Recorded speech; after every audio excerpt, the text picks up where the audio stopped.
Fade into board members seated at table. Good evening, everyone. Welcome to everyone and to our fellow board member, Kara Benjamin, who is dialing in on Zoom this evening. Hello. Quick review of the agenda. Let's first start out with the Pledge of Allegiance, please. Everyone stands for the Pledge of Allegiance. I pledge allegiance to the flag of the United States of America and to the republic for which it stands, one nation, under God, indivisible, with liberty and justice for all. Everyone returns to their seats. Roll call, please.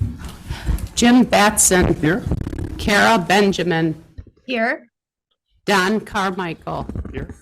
Kara Drumkey. Here. Lisa Hessel. Here. Sonal Kulkarni. Here. Casey Rooney. Here. We note all members present. Quick review of the agenda. We will start off with communication and an invitation for public comment. We have a teachers union report. We have our student school board representative oath of office and reports. We will review FOIA requests and discuss some good news. We will move on to our consent vote agenda. As a reminder, our consent vote includes items that are routinely approved by the board with a single motion. These are things that we approve routinely and we discuss thoroughly in committee, which happens on the second Monday of every month. All the documentation for those items are in the board packet and available for review for transparency. We have, for action this evening, some employment of employees. We will discuss the approval of a platform add-on to our PowerSchool software. We will also vote on the Imagine Learning online platform. We have a bid approval for a long-awaited truck purchase that our finance department has been working on for quite a while. And we will finalize our superintendent annual goals for this school year, the 23-24 school year. Moving on to items for discussion, we will discuss a draft of the new district strategic communications plan. We will review our fiscal year 23 site-based expenditure report, and we will discuss our capital project process. For information, we will have a superintendent's report. Do we have an IASB report? We do have an IASB report tonight. I know we also have a CEDAL report. Do we have any other reports to discuss? Pause for discussion. Okay. Seeing none, we will have a quick review of our future agenda items in addition to what is listed in the packet. And we will, after we are done with that, we will move to adjourn the meeting. So I would like to start with an invitation for public comment and ask Mr. John Hetzel to the podium for his 3-minute public comment. John Hetzel approaches podium. Camera turns to podium. Good evening. Recently, John Hetzel, my daughter's a sophomore here, and I have an 8th grader who will be here next year. So I'm very much vested in this education platform we have here. Recently, on August 15th, I sent an email to the Board of Education, the principal, and the superintendent. This email was comprised by myself, but with input from many, many other parents in the district and some faculty from the district as well, believe it or not. Because of the limitation on the freedom of speech imposed here to 3 minutes, that email was sent with several questions that need answers. Please respond, because they are very real concerns among many, many parents in this community, including myself and my family. If no response, then we can always open up the email to the public forum and see what other people have to say at a much broader scale. Tonight, I want to address what has happened to our school's mission here. It has moved beyond prioritizing academic growth and now frequently includes the task of attempting to remedy many of society's most complicated and controversial social, moral, and cultural issues. The insertion of highly complex and invariably political issues into our schools has begun to crowd out the focus on academics and overwhelm the students. Major topics, no doubt important to the collective and civic health of our country, are now increasingly being contested in the classroom and the boardroom. For example, attempts to eliminate divergent academic performance outcomes between racial and socioeconomic groups, determining the parameters of speech, and prescribing moral social codes or implementing DEI, which is now being challenged as discriminatory after the recent SCOTUS affirmative action decision. Expecting schools to fix such complicated and expanding set of expectations has been largely unsuccessful, not because our administrators, teachers, students haven't been deeply engaged in their resolution. Instead, it's because our schools are not experts at, nor fundamentally capable of, effectively impacting economic, cultural, and ultimately familial forces that actually determine one's foundational development and classroom success. Board members, administrators, and teachers usually don't have combined sociology, psychology, psychiatric, physiology, biology, or anthropology degrees that make it possible to deliver learnings and understanding as complicated as the social ideology the district is now overwhelming the kids with daily. Lastly, in all of the Board of Education meetings I've attended here and in D73 and 220, and all the videos I've watched on Board of Education meetings across the country, why is this school board meeting set up in an arrangement of essentially a horseshoe? With your backs to the community, parents and students, and also creating a wall between us. Now, I may be the lone soldier here today, but I am speaking for a lot of people. And if you do look at the way the arrangement is, the parents and students are usually over here, but there's a wall of people here with their back to them. And nobody's even looking at the constituents. So I'd like to know, if you don't believe that this is true, just Google school board meetings. You will not find Board of Education meetings set up this way. From a sociology and psychology point of view, Mr. Hetzel, that's 3 minutes, so I'm going to ask you to wrap it up, please. Yep, it's being employed here. You all don't really face the constituents. So please respond to the questions here tonight and the emails sent. Myself and other parents in the community want answers. Thank you. Okay, there's no one else that signed in for public comment. Is there anybody else wishing to address the board? Pause for the public. Okay, seeing none, we will move on to invite a representative from the teachers union to the podium to address the board. Teachers union representative approaches podium. Camera turns to podium. Mary Kate Shanebeck. Good evening, everyone. My name is Mary Kate Shanebeck, and I am Vice President of the D128 Federation of Teachers. Thank you so much for hearing me tonight. We are a union that represents 300 plus certified classroom and non-classroom educators in this district. We are proud to be a part of an organization that is dedicated to advocating for the rights and well-being of educators, and by extension, the quality of education our students receive. We are affiliated with the Lake County Federation of Teachers, the Illinois Federation of Teachers, and the American Federation of Teachers. These affiliations bolster our strength, which lies in our collective commitment to advocating for the interests of educators and staying informed about policy changes and educational best practices to ensure the success of both our teachers and our students. Our partnership with this school board is fortified by our collective bargaining agreement that remains in effect through May of 2025. In Article 1, Section L, the agreement states, "The president of the union, or designee, shall be accorded the privilege of addressing board meetings for a reasonable period of time allocated by the board upon request prior to the board meeting." I am pleased to speak with you tonight as a fulfillment of that section of our contract. As an integral part of our commitment to collaborate and communicate with the board, our union resolves to address the school board at each regular meeting. Our intention is to provide informative insights about our members and collective experiences as a group. We also anticipate asking general questions about the district's policies and decisions, though we understand that we won't receive an immediate response due to the format of the board meetings. We certainly will adhere to the second part of Article 1, Section L, that disallows discussion of collective bargaining or legal grievances.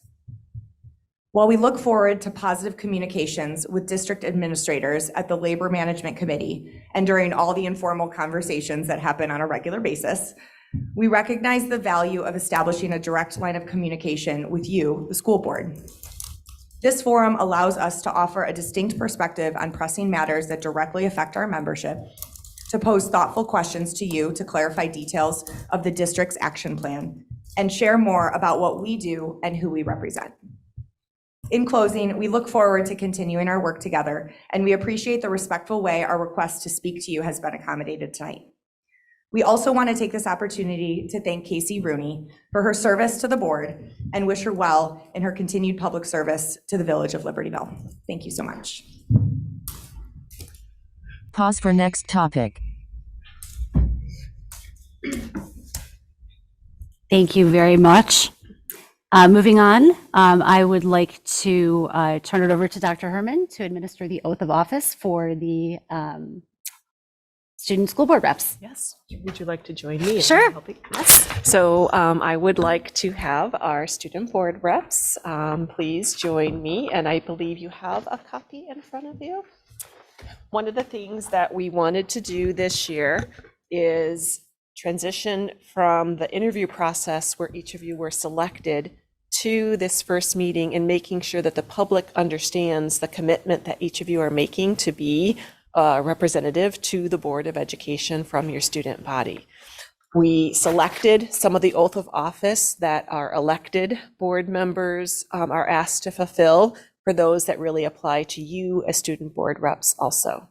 So similarly to how we apply the oath of office to our board members, I'd ask that each of you to stand. Student representatives stand.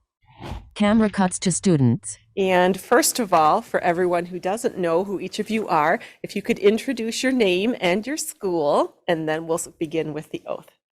I'm Rokaya Elmanshawi. I'm from Libertyville High School. I'm Marley Neary. I'm from Libertyville High School. I'm Louis Perry. I'm from Libertyville High School. I'm Parag Roy, and I'm from Vernon Hills High School.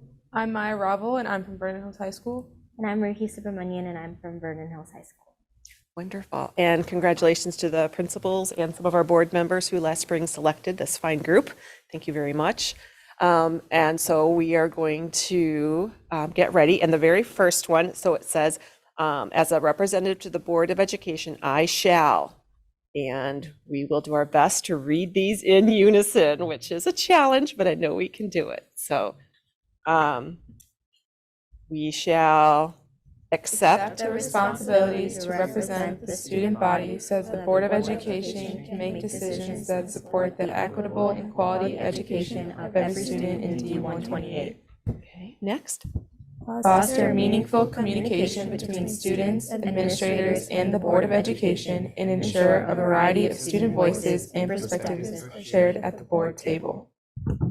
Attend monthly Board of Education meetings and present relevant and timely reports in coordination with my fellow student board representatives. Review the board meeting agenda prior to the meeting to ask clarifying questions in advance and bring relevant comments to the table related to the scheduled discussions. Report ideas that reflect the students of my school and not personal agendas. Be available to hear the ideas or questions from students at my school and relay them to the board when needed. Work closely with our principals to ensure student voices assist the superintendent and members of the Board of Education in leading the district towards achieving the district's daring mission and strategic plan. Nicely done. That was awesome. Thank you, Dr. Herman, and I would be delighted to turn it over to our student board reps for their first report. Rakaya Elmanshawi. I'm Rukaya Almanshawi, and I'm very excited to give my first board report. I'm very thankful for this opportunity to share students' voices, and I know that these reports are very valuable to make our school the best version of itself. Here's what's been going on these past few weeks.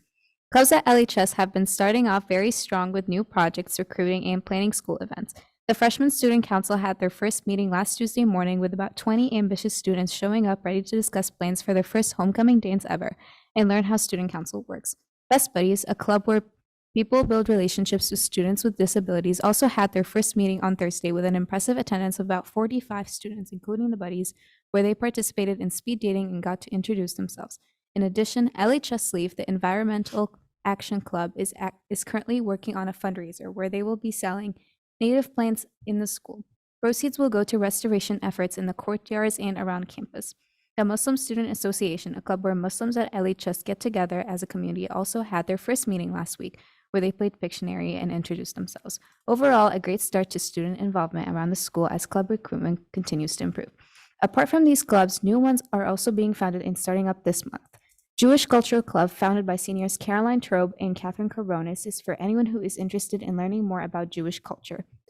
Trobe said, "I realize there is a lack of representation for the people of Jewish heritage at our school and some anti-Semitism that I think comes from a lack of awareness, which inspired her to start a club to unite the Jewish community and represent them at LHS. The club is currently recruiting for their first meeting where they will be introducing themselves and celebrating the Jewish New Year, Rosh Hashanah."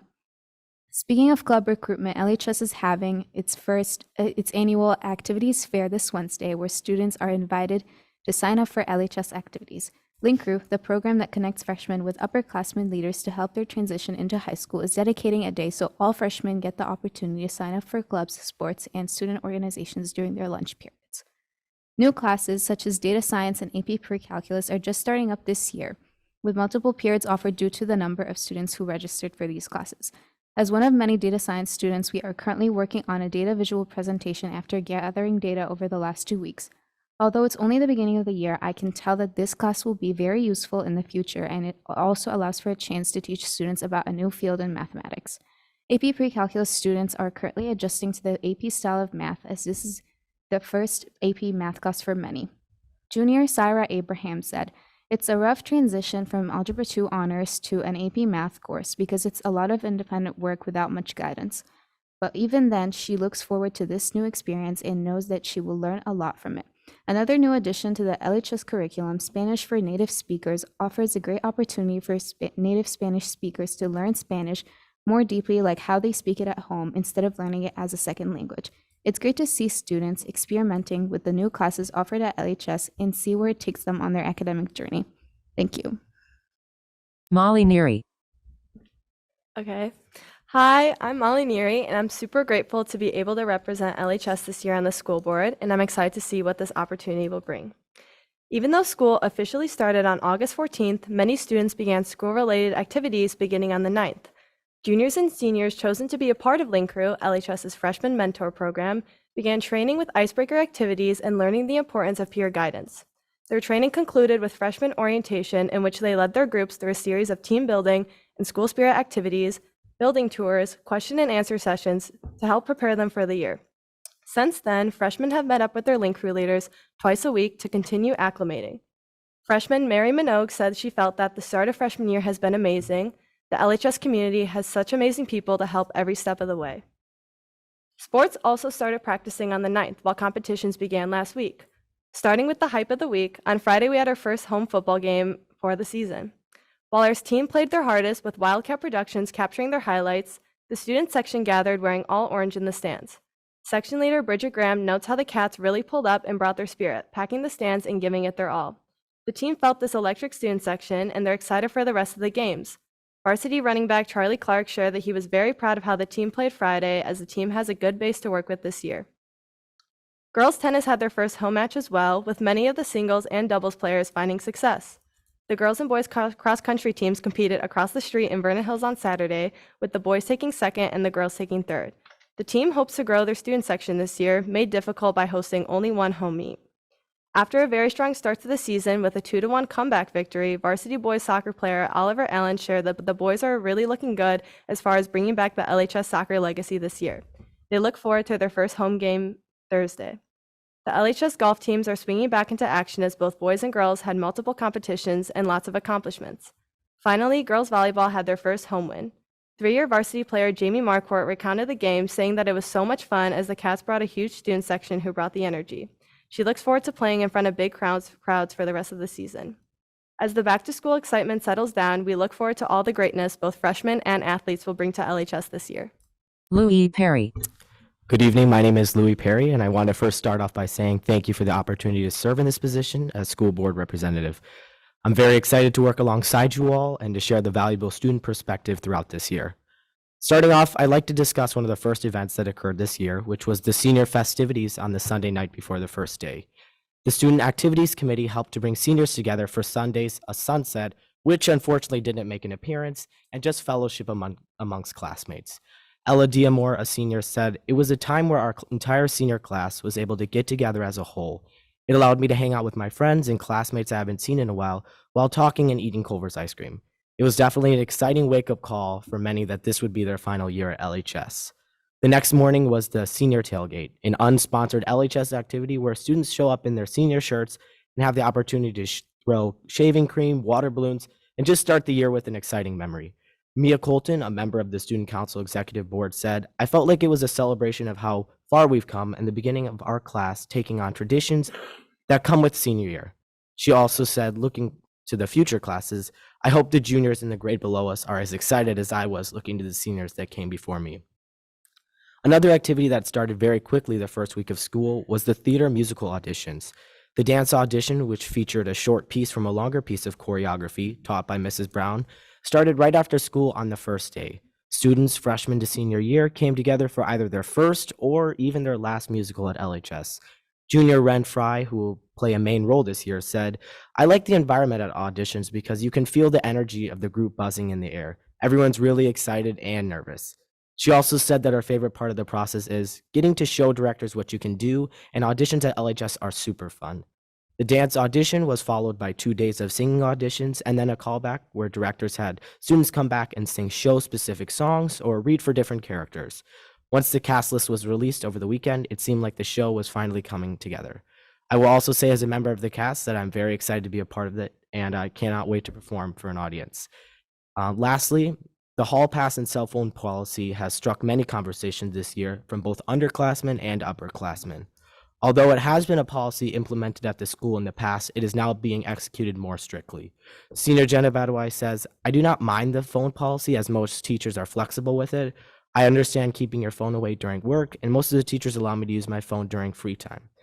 This phone policy is nothing new for many students, as they have had teachers put their phones in different holders for class to make sure they're focusing on their assignments. What seems to be the talk of the school is the hall pass situation. Sam Foster, a senior, said, "Personally, I agree with what it's supposed to accomplish, but I believe it isn't being done in the best way possible. Many students understand the reasoning behind the passes, but think there is a better way to implement it. I'm excited to have conversation with administration regarding this topic, how we can address it in the future." Purab Aurora. Thank you, Libertyville, for those wonderful updates. I'd like to start off by expressing my gratitude to the board. I've been entrusted with representing the student body and look forward to contributing to the success of this board.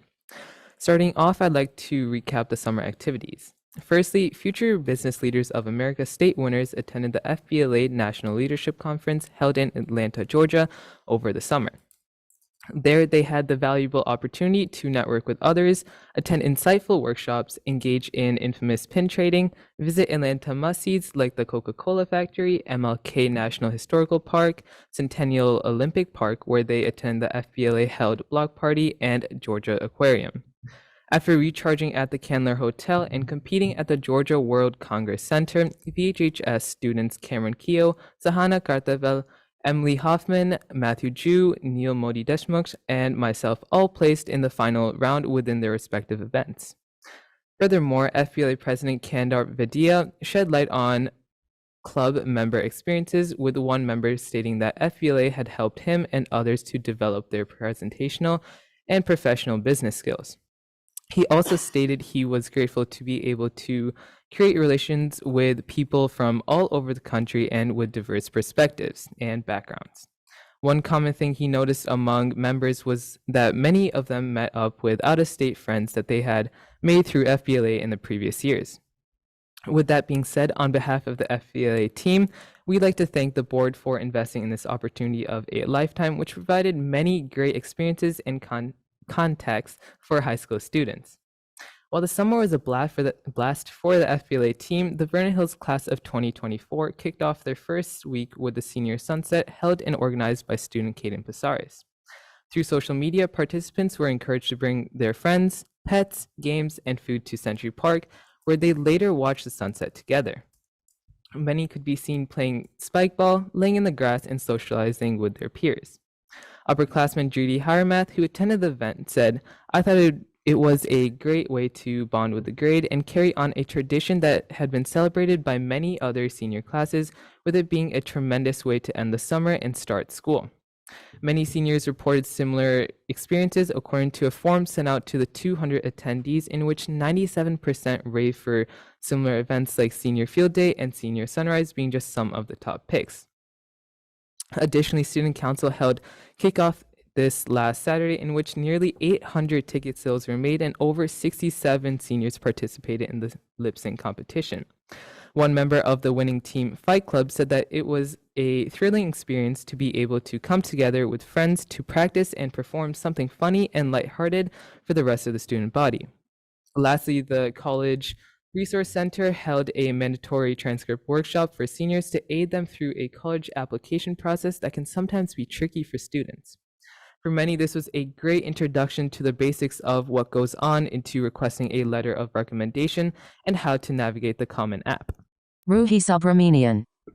Hi, I'm Ruhi. I would also like to thank the Board of Education for this opportunity to be a voice for my student body.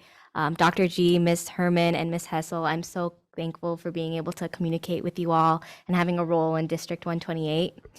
This year started out by welcoming the freshman class of 2027. Student leaders in VHHS helped freshmen during orientation, where they got a tour of the school and had a chance to walk their schedules. Justin Malfait, an incoming freshman, stated that he felt very welcomed and was more confident due to his opportunity to walk his schedule and know where his classes were before the first day. Students also saw a change to the exemption policy this year, as athletes in fall sports, which started on August 7th, were only approved for exemption on August 23rd, causing all fall athletes to need to participate in fitness testing. Mr. McCallew, the head of the physical education department, stated that this change in policy was due to 10th graders' fitness testing results needing to be reported to the state, causing the PE department to change their usual timeline so everyone could complete fitness testing before being exempted. Students are understanding of these changes and are adjusting well to this new policy. Additionally, the PE department also saw an increase in zero-hour gym enrollment this year, with many students being put on a wait list, unable to join, and disappointed due to not being able to fit an extra class into their school day. Students are looking forward to finding a solution by working with the district to help further accommodate themselves. Finally, as the 23-24 school year starts, so has the new grading pilot. One course team of AP Government has adopted the 4.0 scale. Brian Voss, a government teacher, stated, "Ideally, each student should have a similar experience in each class, regardless of the teacher," echoing the same sentiments of the pilot's goals of having consistency throughout grading. One problem that has been brought up has been translating the new grading system to our school's platform, PowerSchool. Hemaloy Chowdhury, a physics teacher, also expressed frustration with PowerSchool, as the platform makes it difficult to adjust to anything other than the 0 to 100 grading scale. Mr. Voss hopes that the district can find a solution to easily implement the grading scale into resources. More so, many other students are excited to see this grading system in effect, with many reacting positively to standards being clearly stated in their coursework. Stephen Corney, the head of the mathematics department, also talked about the adoption of a new grading scale in math class pilots, which eliminated zeros, stating, "Choosing an equidistant grading scale, 40 to 100, does not overly punish students that fail at a standard. We want to give students the ability to recover. Freshmen in particular are very optimistic about the system, with many saying that the chance to be able to improve their grade no matter what is motivating them." Thank you. Maya Raval. First off, I'd like to thank the District 128 Board of Education, Ms. Hessel, Dr. Herman, and Dr. Guillemay for this opportunity. I'm eternally grateful and thankful for the chance to represent our student body here at Vernon Hills and across the board. With that being said, while welcoming the brand new class of 2027, current Vernon Hills High School students had the opportunity to welcome our transfer students. We hosted their version of an orientation in the same spot we are in right now. Just around 50 students and their parents joined us for a presentation by Dr. Young and Dr. Guillemay. We had families coming from far places like Russia and China to families moving right around the corner in our neighboring towns. Additionally, the students and families had the opportunity to have a personal one-on-one conversation with the current VHHS student to further understand what the experience as a student will be like. Following the meeting, the students, along with their families, had the opportunity to walk the student schedule. This helped to ensure students would be comfortable on August 14th. Come the first day of school, current VHHS students met with their assigned new transfer students in the lobby of the school. The current student escorted the transfer student to their first period class and made sure they were comfortable within their class and their teacher. In addition to gearing up for the start of the new school year, the staff at Vernon Hills High School wanted to create a way to allow for more safety while walking to and from distant parking lots. These are the lots adjacent to the football field and baseball fields around the VHAC, more commonly known as the junior and free lots. This change was implemented after feedback was provided regarding the current movement of students from the lots to the school building. The current walk was deemed unsafe as the number of students crossing the street and the large amounts of traffic caused numerous potential hazards. Therefore, the staff chose to implement the street that loops around the football field will be closed on one side and only one wheel traffic will be allowed. Students now will have the ability to use the closed lane as a walking lane to walk to and from their cars without getting in the way of moving traffic. However, even with the change implemented, there has been increased traffic, especially after school. As a result, the staff and students are looking forward to initiating a discussion and potential plan for investing in a sidewalk. This investment will allow for additional safety for students while also ensuring personnel do not need to take additional time out of their day to address safety. On behalf of the students at Vernon Hills High School who use these parking lots and routes daily, we sincerely thank our administration for the help and effort done to ensure our safety is a top priority. The enrollment for the 2023-2024 school year also saw some of the highest enrollment for the early bird classes. Enrollment was so strong in some of the classes, students were entered into a random drawing and the first 24 were chosen to enroll. The remaining 10 to 12 were moved to a wait list if students ended up dropping the class. This record enrollment shows the strength of our student body and the potential need may exist for future years to have additional sections of these classes. Otherwise, there will be many students left disappointed in not having the ability to take these. Senior Natalia Robles provided reasons as to why she decided to take an early bird science after experiencing the 1.5 period science class during the day. She noted that the change allowed her to have additional time to eat her lunch, but also take a longer mental break from her rigorous schedule. Myself, as well as many of my fellow students, recognize the benefits of having an early bird academic class in one schedule. However, we recognize the difficulty in trying to increase the number of sections. With that being said, we look forward to more discussions with all of you, board members, and our principal. Thank you all for your time. Pause for applause. I'm going to give you a round of applause for a very well executed and thoughtful first board report. Thank you very much. I have a quick question. Don't want to put you on the spot, LHS students, but I'm curious. Have you gotten a lot of traction from your Instagram account that you created? Louis Perry. I think we're at somewhere around 70 followers, so we've got a good following, but we're excited to put some stuff out there, get some interaction. I think it'll be a good way to communicate amongst LHS students through just seeing what we're up to and the things that we do. Good. Well, I'm interested too in seeing if the social media use helps your engagement with students that might not otherwise know you or approach you to discuss something. So yeah. We also should thank Eli Kelly, our director of instructional technology, because the Instagram account was created a few years ago. If you remember Kat Corliss, she was the owner of the Instagram account, and the students were unable to get access to the account. They met with Mr. Kelly. He did a bunch of work and a bunch of research on their behalf and got them access to the account. So it's just another example of our staff going above and beyond to help our students accomplish the things that they want to accomplish. Thank you for letting us know about that, and thank you to Mr. Kelly. Molly, did you have something you wanted to say? Yeah, I just wanted to say that some underclassmen have come up to me in the halls asking me if I was that board thing. And so even though they might not know exactly what it is, I do think we're reaching a larger audience than we would have. Okay, great. Thanks very much. Well, we look forward to continuing to have a conversation and a dialogue with you, and thank you for your willingness to go above and beyond for your student bodies. We really do value hearing student voice. And when we have decisions to make, it is important to us that we incorporate student voice. And that really, we largely rely on you for that. So thank you for your willingness to participate in board meetings and be a part of our work on behalf of students. Pause for next topic. Okay. Moving on, slightly less exciting, to FOIA requests. Yes, we received and fulfilled 3 FOIA requests, which are each outlined in the report to the board. And then next, much more exciting, is our summary of good news for the last several weeks. Vernon Hills High School English teacher Courtney Randall was honored at the recent DC Black Film Festival in Washington, D.C. Her film, A Mind of Its Own, won Best Student Film. Her entry, part of her thesis work, was her very first film and was placed in the New Filmmakers panel at the festival. Libertyville High School Ecos Club and their advisor, Jennifer Kahn, received a grant to support their work restoring the Butler Lake shoreline through the Southern Shoreline Restoration Project.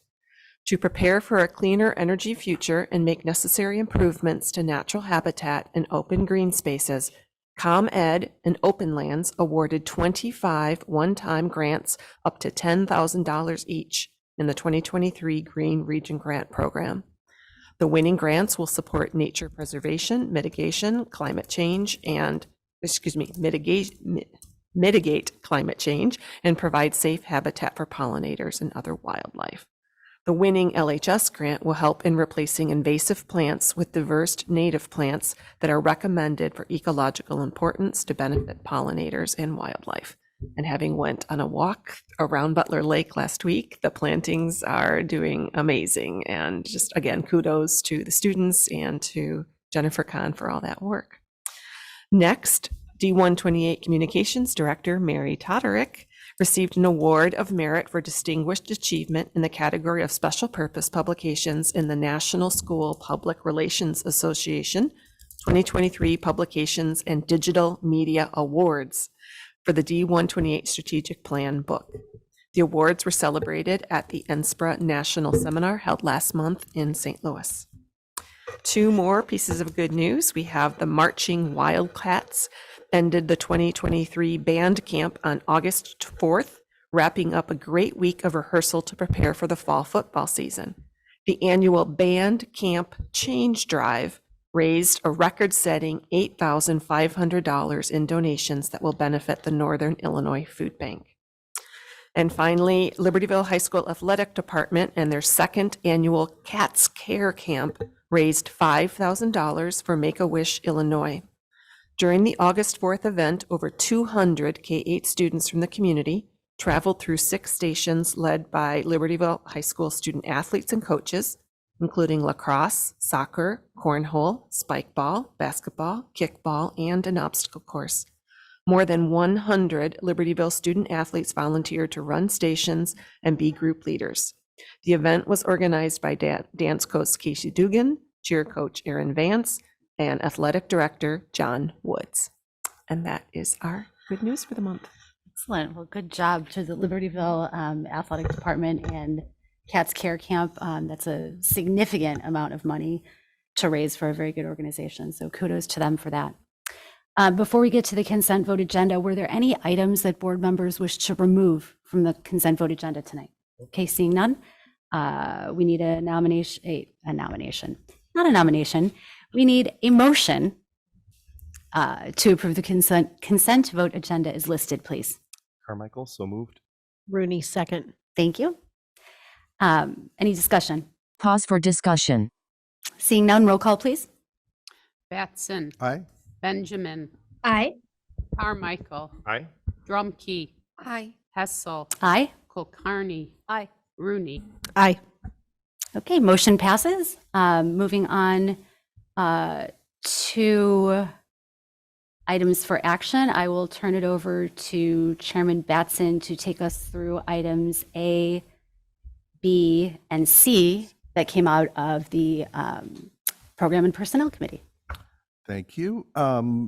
This first item is employment of employees. This is a list of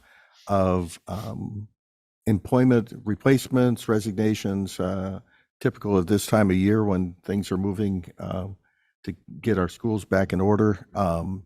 These came in after our committee meeting, so we didn't discuss them specifically in committee, so we didn't feel appropriate to put these in the consent vote agenda. So this is a list of items for the last couple of weeks. Bryant, any other? Bryant Kelly. Pretty that routine. accurately reflects any changes since our PMP. Yeah, okay. That current list. Could I have a motion, please? Drumkey, motion to approve the employment items that occurred after the PMP committee meeting. Hessel, second. Any further comments, questions? Hearing none, roll call, please, Carol. Benjamin. Oh, sorry. Benjamin. I am sorry. Carmichael. Aye. Drumkey. Aye.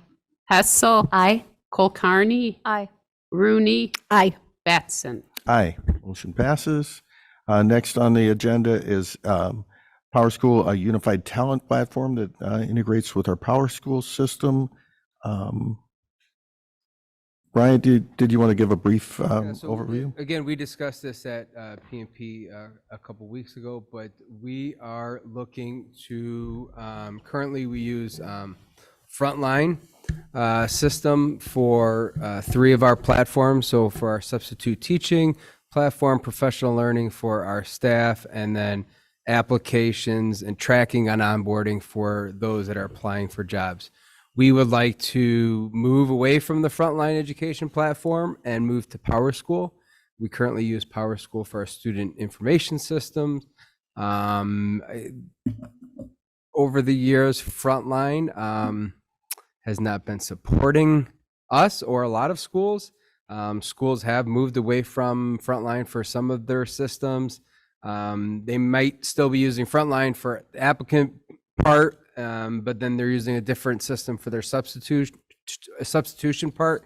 We looked at a couple of different platforms, but we felt with the way our system is set up with our student information system and Power School, that if we move these systems into Power School, it will help us, I think, make some of the processes that we utilize right now for teachers to sign up for professional learning and to get a substitute for their classes, that it would incorporate into the schedule. So we would like to move to Power School, but in order to do that, because Frontline just effectively will, shut down at the end of the year for us, we need to be ready to go for the next school year. And so we do have a ramp up for Power School to get it ready to go, so that we can train our own staff, train our teachers. And so we would look at trying to, for new employees, applicants, to have that system ready to go December. And then for our substitution professional learning, to have that ready to go July 1st. I know that seems like a far ways away, but we would rather do a lot of the back end work, get it set up correctly, and so that we can do some training for our staff second semester and then over the summer. And again, they're signing up for professional learning at the end of the school year, the summer for next year. So we need to have everything ready to go. So that's our proposal. And I know we discussed it for a while in Program and Personnel Committee a couple weeks ago. Okay, thank you. It does seem to me that integrating into one platform should make some of the processes a little more efficient. And I would note that, I'm sorry, Dr. Herman, did you want to say something? I noted with interest that over the long run, this will save the district money. So thank you for that. Even better. I also want to acknowledge that Bryant sought input from many ESP staff members who are the front end users of these tools in terms of having them see some of the presentations from the different vendors, and their input was greatly valued in this recommendation. Okay. Can I have a motion, please? Carmichael, move to approve the purchase of Power School Unified Talent Suite for the period of September 1, 2023 through June 20. This says 3025, but I think it's 2025 for a total amount of $47,715.49. We're really going into the future. Yes. Really thinking ahead. Yes, thank you. 2025, not 3025. Kulkarni, second. The 2025, not the 100 years. Thank you. Any further comment or questions? Not even 100, it's 1,000 years. Wow, that'd be a long time. Okay, hearing no comments, could we have a roll call, please, Carol? Carmichael. Aye. Drumkey. Aye. Hessel. Aye. Kulkarni. Aye. Rooney. Aye. Batson. Aye. Benjamin. Aye. Okay, motion passes. Next on the agenda is the Imagine Learning contract. This is actually for the Edgenuity platform, online platform. Do we want to have a quick, brief overview? Good evening, Board of Education and D128 community. Back in May, we moved to utilizing a new online platform for our online courses that we began implementation and offer classes on during the summer. And we would like to continue to utilize this online platform for the 23-24 school year. As we use Illinois Virtual Academy and EduSeer in the past, this platform will continue to provide those online courses to students who are on long-term homebound, students who may be in need of credit that is in line for graduation, as well as unique circumstances that will always be approved by building administration. So the invoice is listed below. I believe it is a little bit over $6,000. We have to, the difference between this platform and the two platforms that we utilized before is that the students would pay upfront in order to take the classes. In order for us to use Edgenuity, we would have to pay for those services upfront, and then the students will pay us back. It is a cost savings at this time. Usually we would budget for $13,000 in this area district-wide for courses. And right now we are, as I stated earlier, about $6,000. When we use IVS and EduSeer, the costs for those courses for students were $299, and for the Edgenuity courses, it'd be $125 a course. So this is just the recommendation for us to move forward with approval for that contract. Thank you very much. Can we have a motion, please? Rooney, motion to approve the purchase of Imagine Learning's Ingenuity online learning platform for the 2023-2024 school year in the amount of $6,600. Hessel, second. Any further questions, comments? Again, we discussed this in committee earlier in the month, so can we have a roll call, please? Drumkey. Aye. Hessel. Aye. Kulkarni. Aye. Rooney. Aye. Batson. Aye. Benjamin. Aye. Carmichael. Aye. Okay, motion passes. That concludes the items that came out of the program and personnel. It is with pleasure that I turn it over to Chairperson Rooney for our items that come out of Facilities and Finance. Item D, bid approval for a truck purchase. This is going to be one very hardworking vehicle. Any comments? We discussed this at length in. We'd like to buy a truck. This is the truck we'd like to buy. We bid it out, There we and go. so supply chain is really difficult. So this is the truck. It is more than we would want to spend on a truck, but it's not much we can do about it. Pause for discussion. No. Any comments? Hessel, motion to approve the bid for the purchase of a truck from Coons Auto Group, Antioch, Illinois, for the amount of $74,812.26. Carmichael, second. All right. Any other comments or questions? Hearing none, let's get a roll call, please. Hessel. Aye. Kulkarni. Aye. Rooney. Aye. Batson. Aye. Benjamin. Aye. Carmichael. Aye. Drumkey. Aye. Motion passes. And that would be the one item from F&F. Lisa Hessel. Yes, so moving back to the agenda under 4E, we have discussed Superintendent Herman's annual goals at length. This is a draft that I believe captures all of the information that we are hoping to hold the superintendent accountable for this school year. It is an ambitious list. I know her team will be hard at work supporting the goals that have been outlined here. Did you have any comments you'd like to make about this? No, just to again thank the board for our conversation 2 weeks ago where you made good suggestions on clarifying some of the terms and adding some clearer metrics, and I appreciate that. And all of those changes are reflected in the document that I shared with you on Friday. Okay, looking for a motion. Pause for response. Jim Batson. Batson, move to approve the superintendent's goals for the school year 23-24. Do we have to make a motion on this? We decided that we were going to, yes. Yeah. Rooney, second. Thank you. Any discussion or questions? I just want to comment, while the goals and everything are very clearly laid out, I appreciate the second page of this. It really outlines all the terminology, all the acronyms, that kind of thing. That clearly, it helps put into context the comments above. So I appreciate that. Good point. That's Myself something as well. I Yeah, have cheat sheets. it's something new that Dr. Herman included this year, and I think is to amplify your comment. I think it's very helpful. I think it's also great that it's very public. Yeah. So anybody can look at this.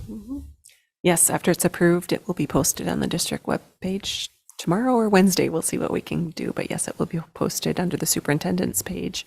And I think Mary has one other place we might put it, but maybe board as well. But yes. Okay. Any other questions or comments regarding the superintendent's 23-24 goals? Seeing none, roll call, please. Kulkarni. Aye. Rooney. Aye. Batson. Aye. Benjamin. Pause for technical difficulty. Benjamin.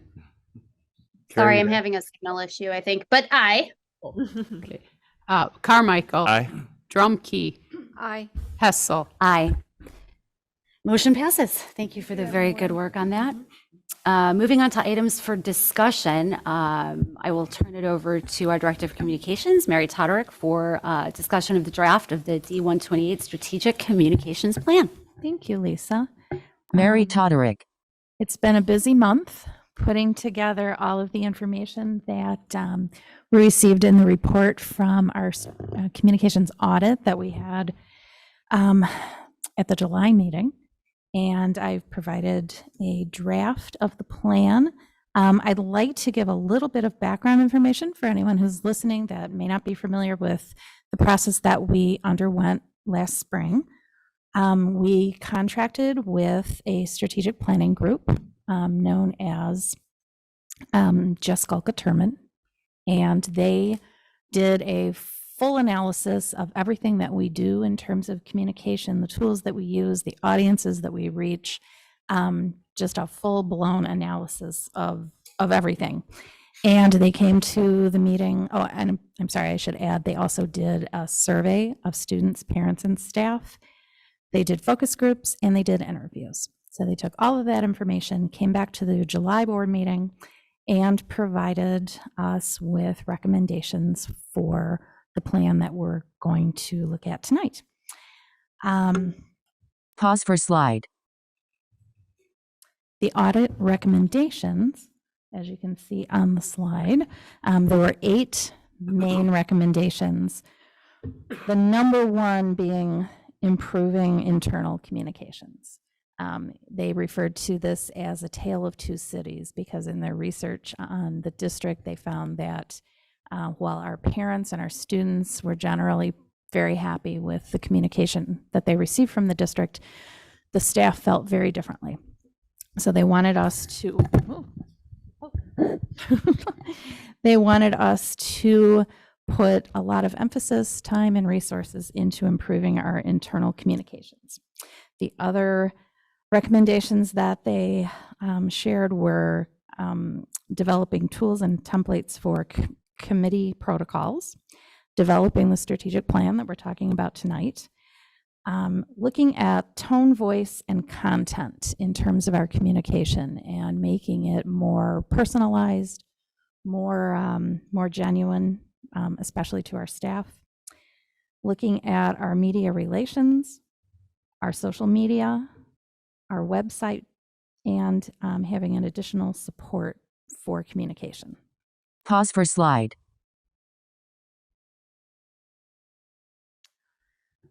So with the information that they gave us from those recommendations, we developed 3 goals that would be in our communication plan. The number 1 goal, of course, being enhanced, effective, and internal communication. And with this goal, we, by the end of this school year, want to see that our overall ratings by staff of our communication efforts have moved into the high satisfaction level. The district will survey the staff based on a 5-level rating for assessing employee satisfaction. And that is a common tool that is used by employers, and it's also been recommended to us by Jessica Terman. Some of the strategies. Pause for slide. There we go. Strategies for that goal are enhancing the use of our staff intranet, which right now is kind of a warehouse. If you go to the staff intranet, there's lots of information there, but it's all just kind of there, and it could be used a lot more, it can be made a lot more friendly, more organization, make it a place that people really want to go to for all of their communication needs on staff.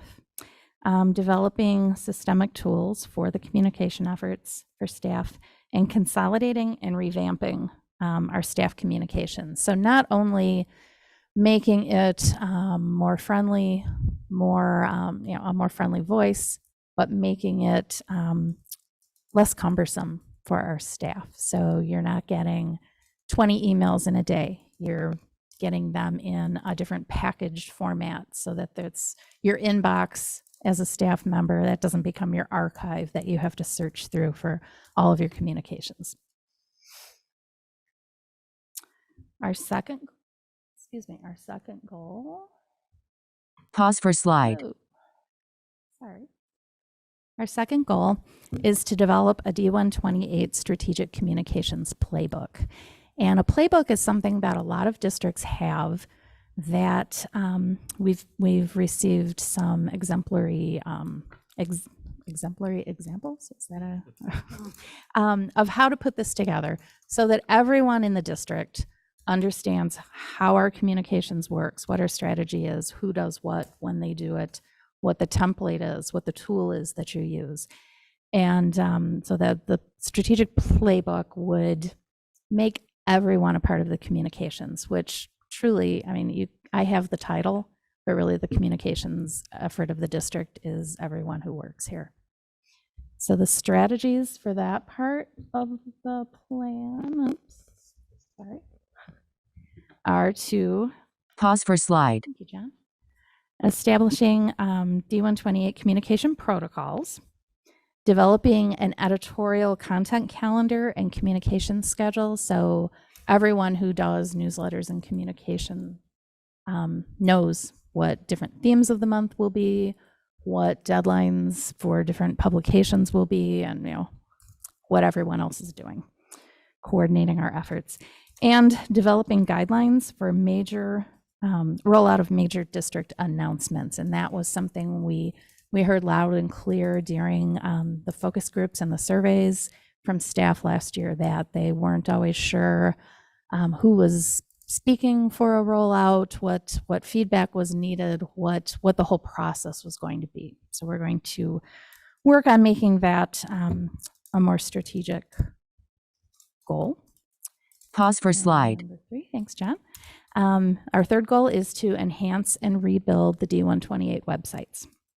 And our goal there is by the end of the 24-25 school year, we'll have an updated look and user experience for the websites, as evidenced by a greater excellence rating in an end of the year survey of our users. And the strategies for that goal are to refresh the look and navigation of our website, ultimately do a full redesign of the website, explore reinstating a D128 mobile app, and consolidating D128 communication platforms similar to what we were talking about with Frontline and different things. So all of the different pieces will maybe play together a little better and be more cost effective for the district. Pause for slide. Thanks.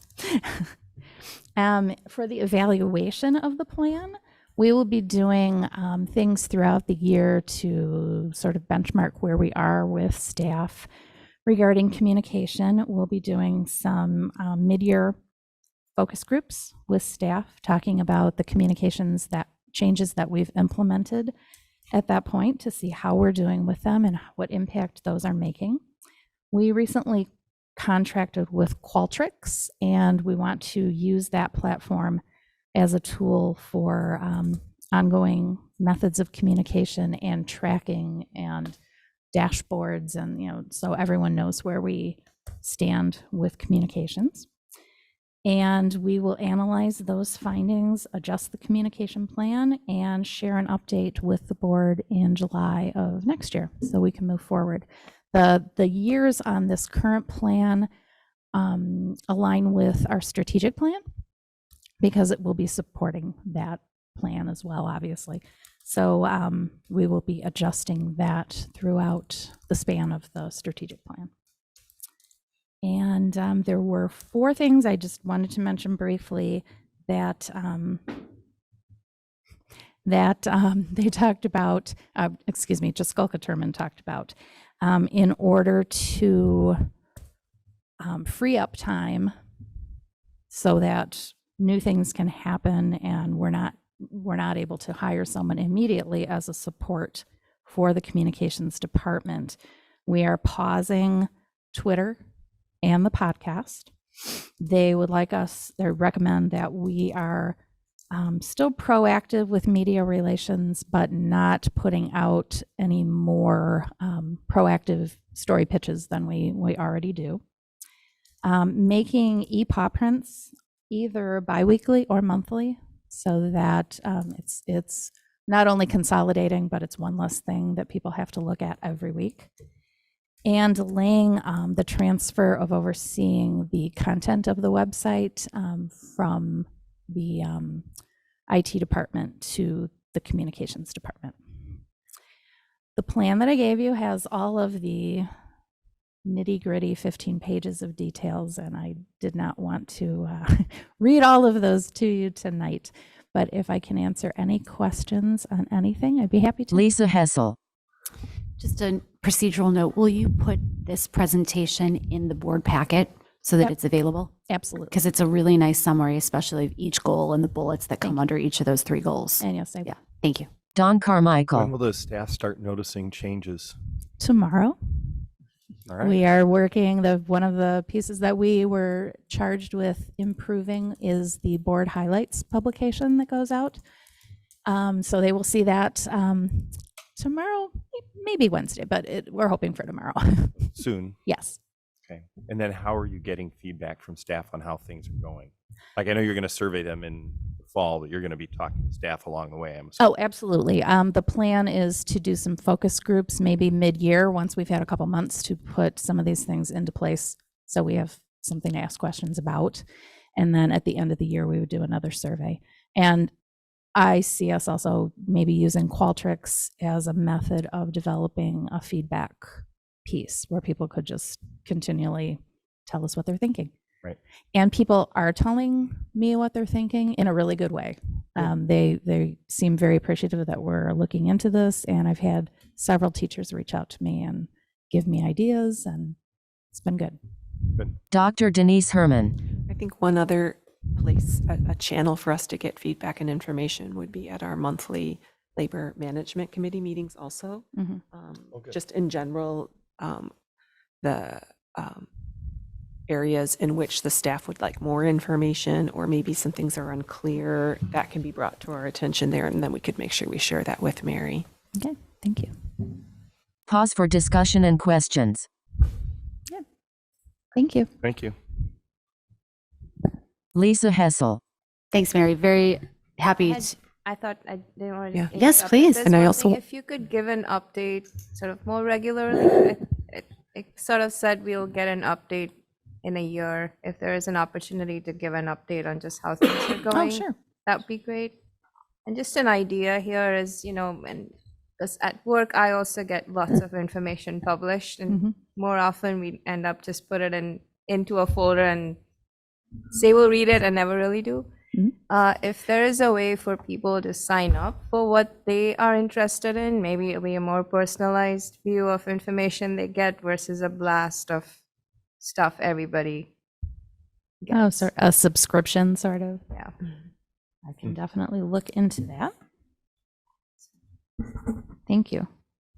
Anybody have any other comments before we move on? Dr. Denise Herman. I would just like to encourage the student board reps to read over the report that highlights some of the things that the students who participated last spring said were doing well, and some of the things that they may have said could be improved, and you could build upon that in working with our communications department, you know, to making it yours. That's one of your roles, is to be a good conduit for student voice and to give us feedback on our communication.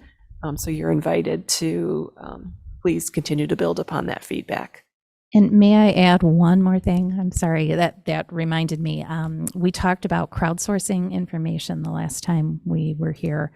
And I met last Friday with a journalism class here at Vernon Hills, and I'm hoping to meet with Libertyville as well to talk about how we can work more with the student newspapers.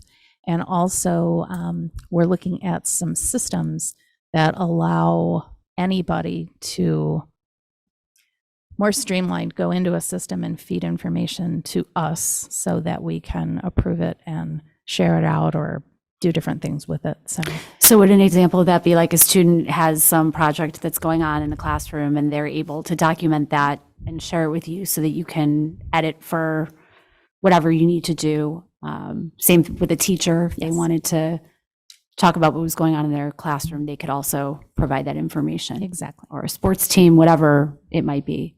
But this system that we're looking at actually monitors it and gives me alerts. It's much more advanced than getting a Google form where people are, you know, I have to go check on it. And sure.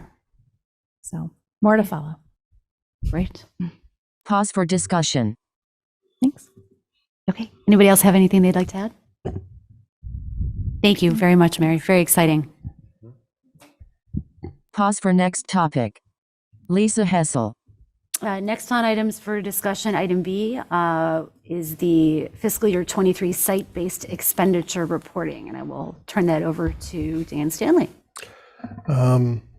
What I have attached for you is our fiscal 23 site-based expenditure reporting. So back in 2019, school districts were required to report out expenditure per pupil based on the building that you're in. It was meant to highlight differences, particularly in some school districts across the nation. There were massive differences for reasons that are not easily explainable. And so we were in that same boat in terms of having to fill this out and figure that out. So I've included that report for you. For the district-wide, we're at about 28,225 per student, and then it breaks out between the three buildings.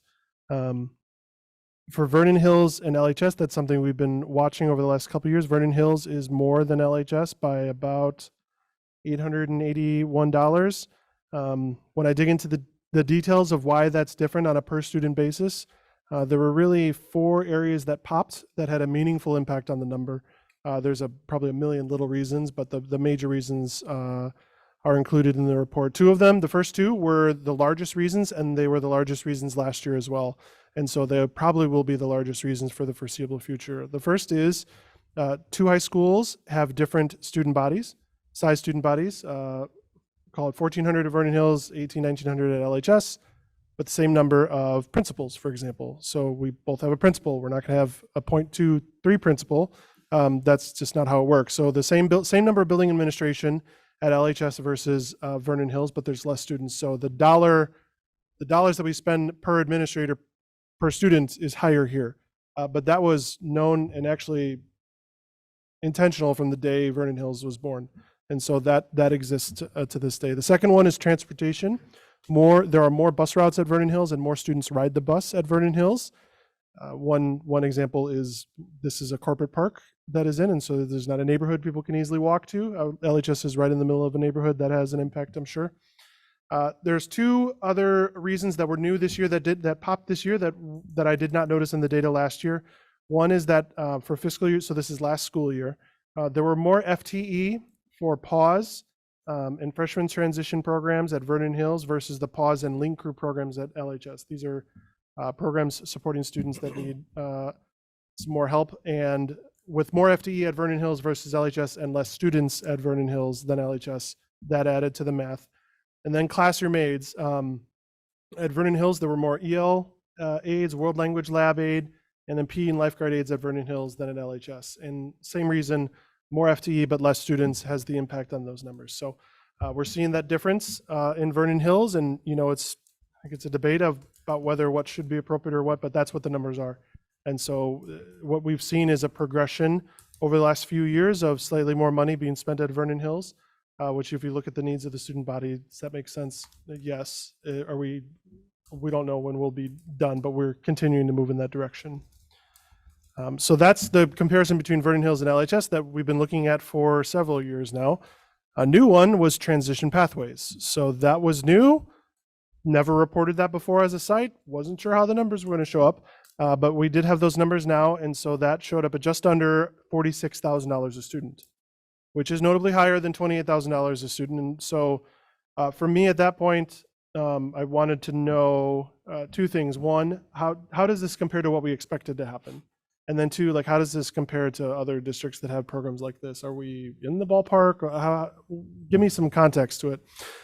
So in terms of answering how did we compare, when we built the model for the transition program taking back 2.5 years ago, we didn't do it on a per student basis. We did it on the whole program. So we were comparing 1.15 million to just about $1 million. So I didn't have a per student. That was not in our frame of mind. Right. However, we built it based on 20 students. And so I can do simple math like that and realize that that math would have worked out to be about $49,000 or just under $50,000 a student. So that's more than what we ended up at. So on that level, that makes sense. But another thing that's interesting is the site-based reporting includes the actual costs associated with that site, plus taking central office costs and splitting it evenly amongst the buildings. So for every dollar that we spend, or for every dollar that we spend, not for every dollar, for all of the dollars that we spend on a per student basis at a particular site, for each site we add, for each student, we add $5,400, $442 for the share of the cost of the district centralized services, because you have to report all of your expenditures on a per site basis. And so district office is not a site, it's based on the educational location. So if you take that away, really the site level expenditures for transition pathways was $40,489, which is even lower. So that is data that's showing it's less than what we had originally anticipated based on, and it was different. We based it on 20, there's 29 students. So theoretically, the more students you have, the less per student it will eventually become. And we're hoping there's a trend this year. So I think that number, I don't really know, but I'm guessing that number might even be down next year because there's even more students in the program this year. And then in terms of comparing with other districts, that was a little tricky because I've never really looked at that comparison before. Kelly was fantastic, Brian, not so much, in helping me find districts. That can't There you go. possibly be true. Thank you. That was for you, Kelly. Finding districts that had similar programs, a program that was at a different site that actually reported that information separately. So on site-based reportings, if you go to our report card, part of the reason we're sharing this too, because this information ends up on our public report card. So I want you all to know this. We're actually not required to do this, but I want you to know it. If you go on our report card, for multiple other districts, sometimes the schools there don't necessarily match site-based reporting. And so sometimes it's not easy to find other districts with schools like this. So Kelly knows a lot of these districts, was able to point me, and then I had to just kind of click through and just manually look up districts myself to see what had separate sites. Some said they had a separate site, but it wasn't separated in terms of site-based report. Like New Trier just started a transition program last year, just like we did, but they didn't have different site-based reporting for it based on their decisions, whatever they made that decision at the district. So we gathered as many districts that we could to find this out, and then to realize, okay, some of the dollars is tricky per student because we spend per student very different to some of these districts that are on this list, like Round Lake, for example. It's not a very apples to apples comparison, but the difference between what do they spend for their transition site relative to the overall district that I think is worth looking at. And so I found on average, it's about 200% you saw districts that had a special site relative to their district. And for us, we were at 162%. So that to me felt like we were below average of what I saw. So those are the two data points that I saw that made me feel pretty good in terms of what the dollars spent ended up being. I mean, obviously we're interested in the best program for our students, and it's also helpful that the numbers are working out the way they are. So I found that's that site-based reporting. chart very helpful. Jim Batson. One quick maybe observation or question couched in an observation that things like number of EL aides at Vernon Hills versus Libertyville have more here. The assumption is it's based on student need. Same way with some of these other things. It's based on student need, not just pure head count. And the demographics of the community. Yeah. Sunal Kulkarni. I recall, I think we got some grants or funding also for students that were below a certain poverty level, I thought, right? Which was the Title I. You're talking Title I? So we could use those for Vernon Hills, but not for Libertyville, just because of the number of students. So I'm assuming, is that a factor in all of this too? So it wasn't a factor in this data because we didn't hire that position until midway through the year. Now that we're having this position for the full year, I easily can see how that will have an impact on the numbers. But for 23, it actually didn't stand out yet. But I imagine it will in future years. Dr. Denise Herman. Students, do you have any questions? I know this is your first foray into student finance, and so just want to make sure you felt comfortable asking any questions. Don Carmichael. I was always surprised by the cost per student. I would tell my students, do you know how much it costs to send you to school? Like, this is your job. So now I'm going to look at you through those eyes. Lisa Hessel. For other reasons, his students were actually really lucky to have him. Okay, anything further on the site-based expenditure reporting before we move on? Appreciate the detail. Thank you. Yeah, Thank you for the work on that. it's a good comparison. Good work as always. Thank you, Dan. Moving on to the capital project process. Also, I will turn it back over to you, Dan, for that. Dan Stanley. All right, this one might be less fun. Momentary pause. So we went through and completed in the spring prioritization of Momentary pause. I don't know I can't remember what to call them. Special projects, unique projects that people were requesting for us to consider. And then it was appropriately asked, like, now what? We identified the 3 top projects to do and move forward. 1, what happens to the rest of that list? And then 2, like, are we done? Did we ever do this again? What does an annual process look like? And so we spent some time trying to develop a draft of what a process could look like. So I'm putting every qualification I can think of in front of this draft, but I do want to give you something to see in process and get feedback on. Even DLT is still going to mull this over for a little while to get a sense. The intention is to have a process that's transparent, that's fair, that and allows for mistakes to be corrected as well. And so, so I have the flow charts that I put together there for you, and it's separated by colors to give a sense of time frame. So I'm just going to walk through kind of a draft of what that process would look like right now. And then, so I want to talk about the annual process, and then once we're done with that, I want to talk then about the list and where are we at with the list. So part A, part B. So first in January, then this is really based on the timeline back in, actually I should have started at the end. Keep the end in mind. The idea is for when we were working through last year, a process for developing capital projects, there were 2 important deadlines that seemed to happen. One is if we were going to do a project that lasted longer than 1 summer, we couldn't do it in a summer, that we really need to know if we're going to move forward on that project by June for to start the following summer. And then the second one is projects that were going to happen in a summer. We really needed to know about them September, October, the summer before, so that we can get design working, so that we're out to bid in the right time frame. That's the ideal timeline we did. And so everything backed up from there.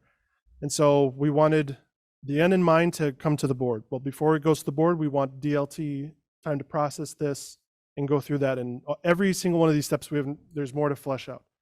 So we want to allow the time for DLT to do that. So that would happen depending on September, October for the board. It backs up to August, September. And then before that, before DLT can react to a plan, we need to develop a plan based on the information. And so that's how that timeline works. And then back to, that's on the short-term plans, the summer plans. For the longer-term plans, we need to know about that sooner in order to get the wheels rolling. And then they really can be on two different time tracks. Again, we want the board to see this and react to this in June. And so in order to do that, we need DLT to review. We need time for the plan to develop. So I have a couple months there backing that in. And then before that, adding the timing and cost, depending on, or adding the timing and cost to projects. So now I'm going to go back to the beginning. So at the beginning level, what we want to allow for is a process that staff can complete a project proposal, a brief thing, not like what we did for the more fancy project proposal. That's going to be more detailed. This would be something brief, and we want to open it up and allow any staff to complete this. And then it would, at that point, go to a supervisor for approval. And based on that supervisor approval, what we wanted to build in terms of fair and to be able to account for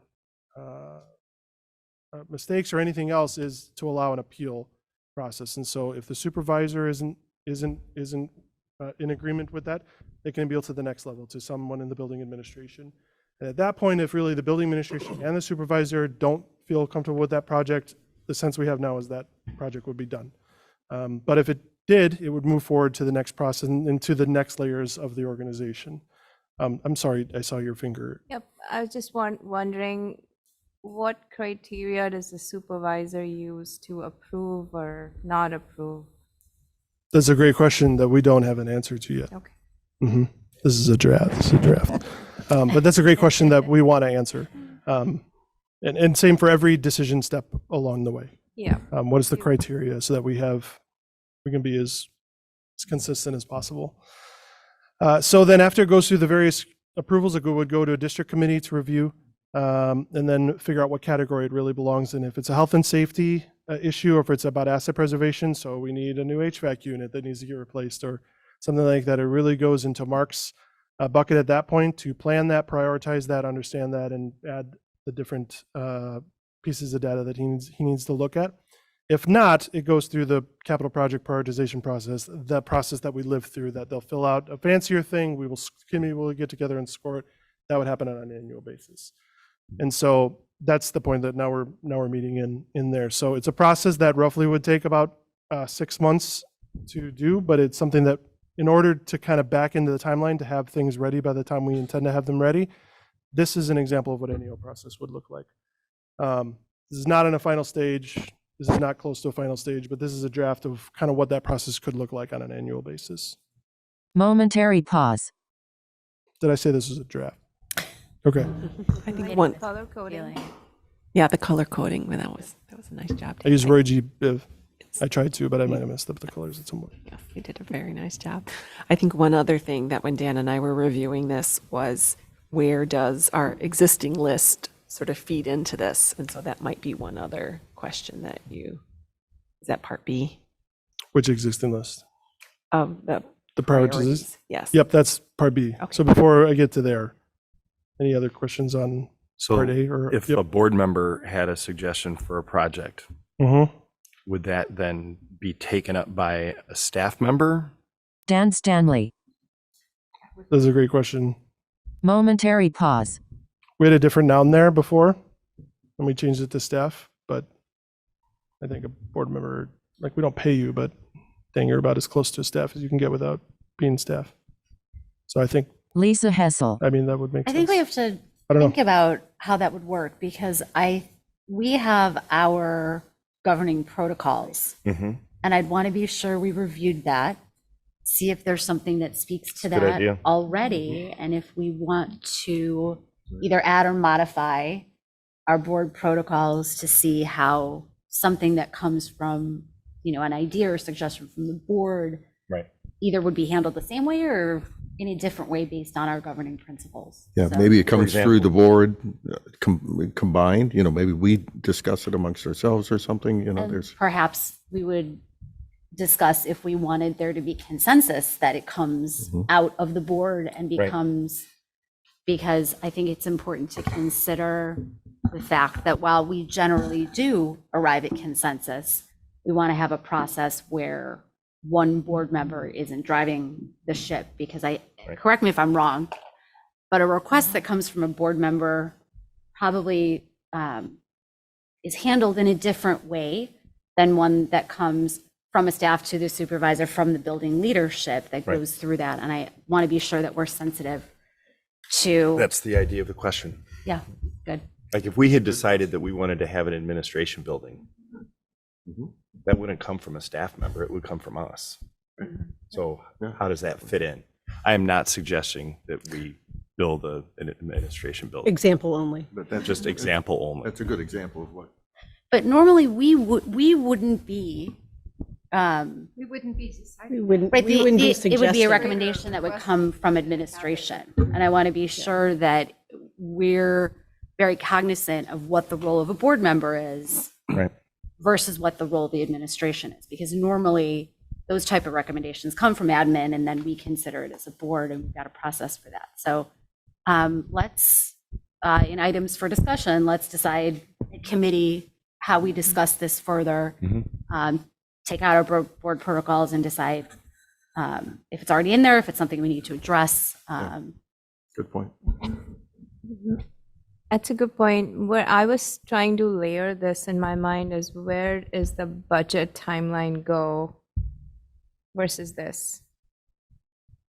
Because, we have to look at, that'd be helpful when you kind of finalize this, because then you could sort of say, well, I need to make a decision by this time for this budget amount if it needs to be implemented. Yeah, so really what you're seeing at the end of that, the very end of that process, the October, that's really dealing with the next budget year. So all of this work will inform the next year's budget. That's a little tricky because we're like always in 3 different budget years. We're analyzing last year, we're living this year, and we're planning for next year. So the way this process would run is, in the middle of this process, we are finalizing the budget for a different year. The processes overlap. And so at the end of that process, that will inform the budget for the following year. Pause for discussion. Got it. Sunal Kulkarni. So in the July following this October is when we would adopt that new budget. And then the July after that, this work would be done? I'm just trying to do the math there. So the idea is at October, we would have a sense of what projects we're doing. So then from October through January, February, whatever, we're building the bid specs, building out all the design and everything like that, so that in spring we are ready to go to install. And really all of that money is going to be in the following fiscal year that is going to be adopted by June, not July. June, sorry. But I do think I understand your question, meaning what is the cap for what we go out to bid? Like, is it a $3 million chunk, a $4 million chunk? Like, we have had a historical budget allocation that we present to you in September when we're giving our recommended summer projects. Right. And so that is sort of pseudo established ahead of time. Yeah, at least like a rough order of magnitude. Can you say that last part again? Just the order of magnitude. Is it 5 million? Is it 2 million? I mean, we have to have some idea, I would think, before we. Dan Stanley. Yeah, some of that is about developing the plan and like Yeah. what constraints that we put on the plan. Momentary pause. That's not something I could tell you right now. That's something that we would have to develop. Or is there a specific question you're asking me? I'm No, sorry. I'm just trying to, in my mind, layer this timeline along with what we have to do on the financial timeline so that they both come together. Well, I would imagine, to your previous question, which was an excellent one, about what standards are department supervisors using to accept or deny a project. One of those important ones has to be, can we fit this in our budget? Because if you have let's just call it a $20,000 annual budget and someone brings you a $2 million project, the conversation has to start there is where is that money going to come from? And so factoring cost into ideas has to be a part of the standards, I think, that are developed when supervisors at the building level are deciding whether or not to green light or red light a project. Sunal Kulkarni. Yeah, no, I understand that. I'm just trying to kind of, so let's say this is October of 2023, right? And let's say all of this work was done already, and in October 2023, you came with a plan of, this is the project that we want to do. In which year's budget would that be, and when would we actually do the work? Would we do that work in summer of 2024 or summer of 2025? 24, but it's fiscal year 25. Okay. So, and actually every summer splits fiscal years, but most of the time for summer, we don't actually pay for the summer projects until after they're done, and we've confirmed that they're done, which usually is July. Okay. Is when we'll start paying. They'll start work, right when school gets out, or sometimes a little bit before, depending on what project it is. But we would include that in the budget that we adopt for the next fiscal year, so we have the money to get to actually Yes. pay the work. So there's a lot. Yeah. So to say it another way, there's a number of big rocks that inform our budget. Yeah. The biggest rock is the staffing plans. Those get developed and really get finalized in spring. Those are the biggest rock in our budget. There's also ones like textbook adoptions. We figure that stuff out before that. This would also be another big rock that's really figured out, that feeds into that process. Okay, got it. Thank you. Pause for discussion. So we're not done yet, but we'll bring another draft. I'm not going to promise at the next committee meeting, but real soon. We're not done with this yet. Pause for next topic. Did you want Part B. to Part B? Part B. All right. So I also included the list for you of, as a reminder, this was the list that we went through and approved for the top 3 to go to schematic design. It's really exciting. The LHS cafeteria, we're supposed to get an estimate real soon. So we get a sense of really what the cafeteria looks like. Momentary pause. To the question of, all right, we looked at the top 3, what about everything else on the list? And I appreciate a board member bringing up a specific project. I would say the same question applies to, what about everything on this list? What do we do? And to be honest, the answer that I can give you is that the amount of money that you have available to you is about, what was the number, 15 million? Is about $15 million that you can spend on projects like this that does not bring your fund balance to a level lower than your beautiful fund balance policy. That's what you have. So outside of, and that's really what we've earmarked those first 3 projects for. We can't get the 4th done probably with 15 million, because just looking at the math, that's over 24 million right there. So that's the cash you have.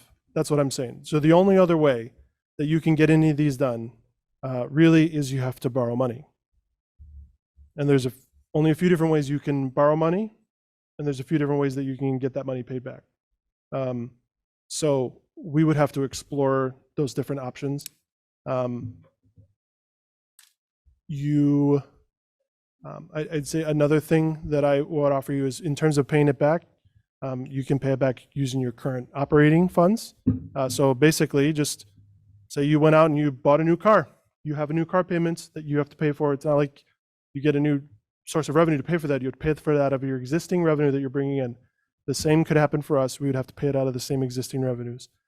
Based on the financial projections that we would have had in the spring in our current budget, I would not counsel you that you have the capacity to borrow a meaningful amount of money to take care of these projects and pay for it out of your existing operating funds. I don't believe you have that capacity to do that. So at that point, you're left with really only a few options, which we can talk more about, but I'm not prepared at this point to be able to give you more information. But that's really where this conversation would head next, in terms of looking at any of the other projects on that list. Momentary pause. So that's that's the information I have for that. I thank you for explaining that. I think one other part of the question last meeting was how would any new ideas be incorporated into this? Because there are other ideas that are emerging as student needs change or as, other programs and stuff develop.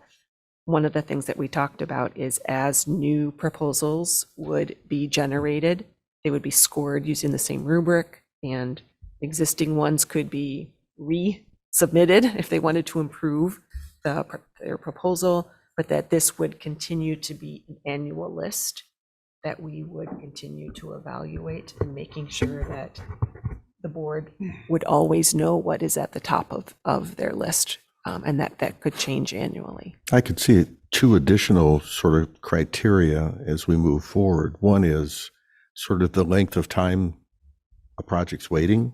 We identified something that we feel is a priority, but it just keeps getting pushed off. So there might be, not that it would change its priority, but just recognize that, if you come up then 5 years from now with two projects, one's a brand new one that's been on the list for 5 years and they scored the same, I think the one that's been waiting should maybe take the precedent. Gets a multiplier. Yeah, every yeah. year that it's in the penalty box. Yeah. The other thing is sort of to Denise's point, as we look at this list next year, you have to sort of reassess because the needs may have changed. It maybe there's some priority, something that increases its priority or decreases its priority, or maybe the cost dramatically changes up or down. It could be all of a sudden it's a lot cheaper to do X, Y, Z, and so it moves up the list somehow. So I think those are the two things as we now start looking at this as a year-over-year process that we may want to include.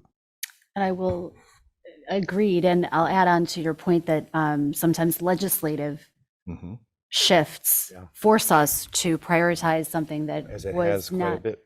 as it has quite a bit. I will say the flip side of that, hopefully we can continue pushing for legislation that provides additional funding for important things that individual districts will probably never be able to accomplish on their own, whether you're talking about conservation, whether you're talking about school safety, whether you're talking about meals. There are things that even well-resourced districts like our own can't conceivably take on with the way that we are funded.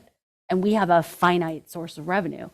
So it's important to remember the two sides of the legislative coin, forcing us to spend money that we didn't expect, but also I think we should have an expectation that we'll receive funds for things that individual districts, even well-resourced ones, can't really accomplish on their own without either some state or regional or federal progress legislatively.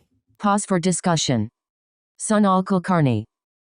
I have one question or one idea, whichever way you look at it, but I cannot remember when you look at these scores, do they include a calculation of student impact? Yeah, there's a category of criteria that looks at the number of students impacted. So I think when we are thinking about how to approve or which ones to approve, it will be probably nice to kind of add a column that shows student impact. So, for example, if you spend $100 that helps 4 students versus $500 that helps 100 students, it kind of helps us make that decision more effectively. I think the rubric accounts for that. The rubric has that That already information. has So the score. If our rubric, that would only come into play if you had 2 proposals. That were the same. Yeah. And I don't think. So this graph just shows the score, but the rubric actually has that information. Can I ask a quick question? Do you know what we're looking at? Do you have on your screens okay, just wanted to be sure. That's actually not in this packet. It's in a previous packet, but it would be a nice touch.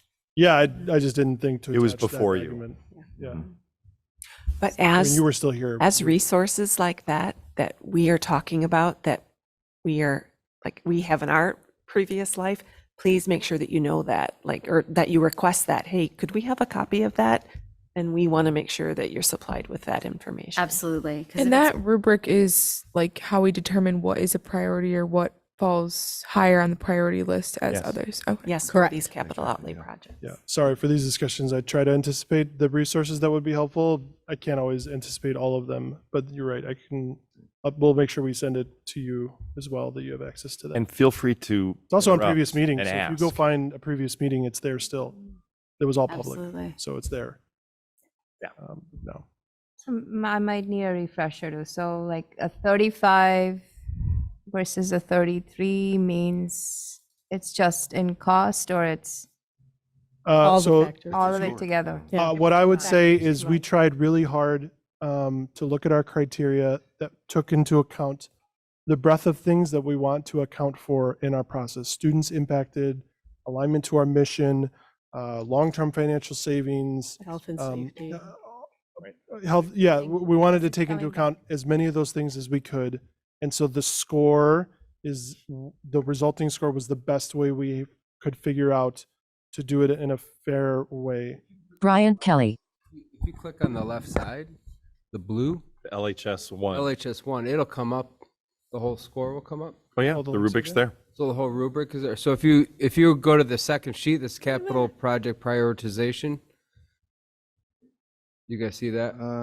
Maybe And then not. click on the left. We don't have access. Yeah. You have access? I don't have access.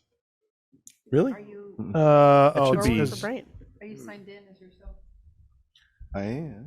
Well, actually, you know, I may need to be my other self. Oh, hold on. Maybe you don't. Jim's having an identity. Sorry, it's not set up to the right access to share, so I'm sorry. But if you go to a previous meeting, it's there somewhere as well. But we will send it to you. Ruhi Subramanian. I just had a question. With previous like renovations and aspects of VHHS and LHS that we've spent money on, is there any report after that kind of like affirms the score that it was given to make sure that like the student impact that it had is still like variable with It's a great what score question. it was given? It is a great question, and the rubric is brand new. So The answer is no. we have not yet begun rating past projects to what it was rated on the rubric, because the rubric was just finalized June. Yeah, just in the last couple of months. So for example, the Libertyville pool, we had very good intentions on how many students it would serve, but we haven't formally evaluated that. And similar with the classroom addition here at Vernon Hills, we have very good intentions on how many classes we hope that will support, but we haven't done that full circle. So I think your question is such a great one. It's a new color and line for your flow chart. Yeah. So what was was there just like a prior rubric that was used, or? No. So, okay. No, it was done on a sort of a case-by-case project basis. How bad somebody really wanted it, how shiny it was. Health and safety was always prioritized, and then capital improvements, it was really more considered on a case-by-case basis. And I think So- a lot of it was, we had so many very large projects going on. We focused a lot of energy on that, and all the smaller capital projects, which these would be by comparison smaller, where, you prioritize the health and safety types of things, the urgent things that you need to get done. And these other projects like remodeling or renovating sort of got put aside because we were investing so much time and effort in the very large, like the addition or the new gym or the pool at LHS, that kind of thing. But we did see a need to have a consistent method of evaluating what needed to be done with our limited resources. So the administration developed this rubric recently based on a collaboration between the board and administration. So And to have a long-term path, right? The whole point was to see where are we going in the future? What can we accomplish? We can't use seeing. It's like your checkbook. You can't accomplish everything. And making those, making those decisions, but knowing where our path is. You don't even know what a checkbook is, do you? Just dawned on me. Your bank Venmo. account. I'm sure they do. Okay. Your Venmo account, you have all that stuff in Venmo? Okay. Is there, I know you were working on getting through item B, the capital list for prioritization. Where did we leave off before we diverged? So really just if you want to explore what that could look like, I can prepare something for you, but you'll need to give me some time to get some information ready for you before we can kind of further that conversation. Okay, that's great. Lisa Hessel. Okay. Anything else on item B? Any other comments or questions before we move on? Pause for discussion and questions. Thank you. Thank you. Thank you. On that. It's always a lot of work. A lot of work. Lisa Hessel. Okay, moving on to items for information. Dr. Herman, the superintendent's report. Thank you. I have 2 items to share with the board, and the first is going to be presented by Dr. Gilliam, who has been working with the Vernon Hills Graduation Venue Committee for the past several months. And as he said he would do, he's back to the board with a few updates. I'm back.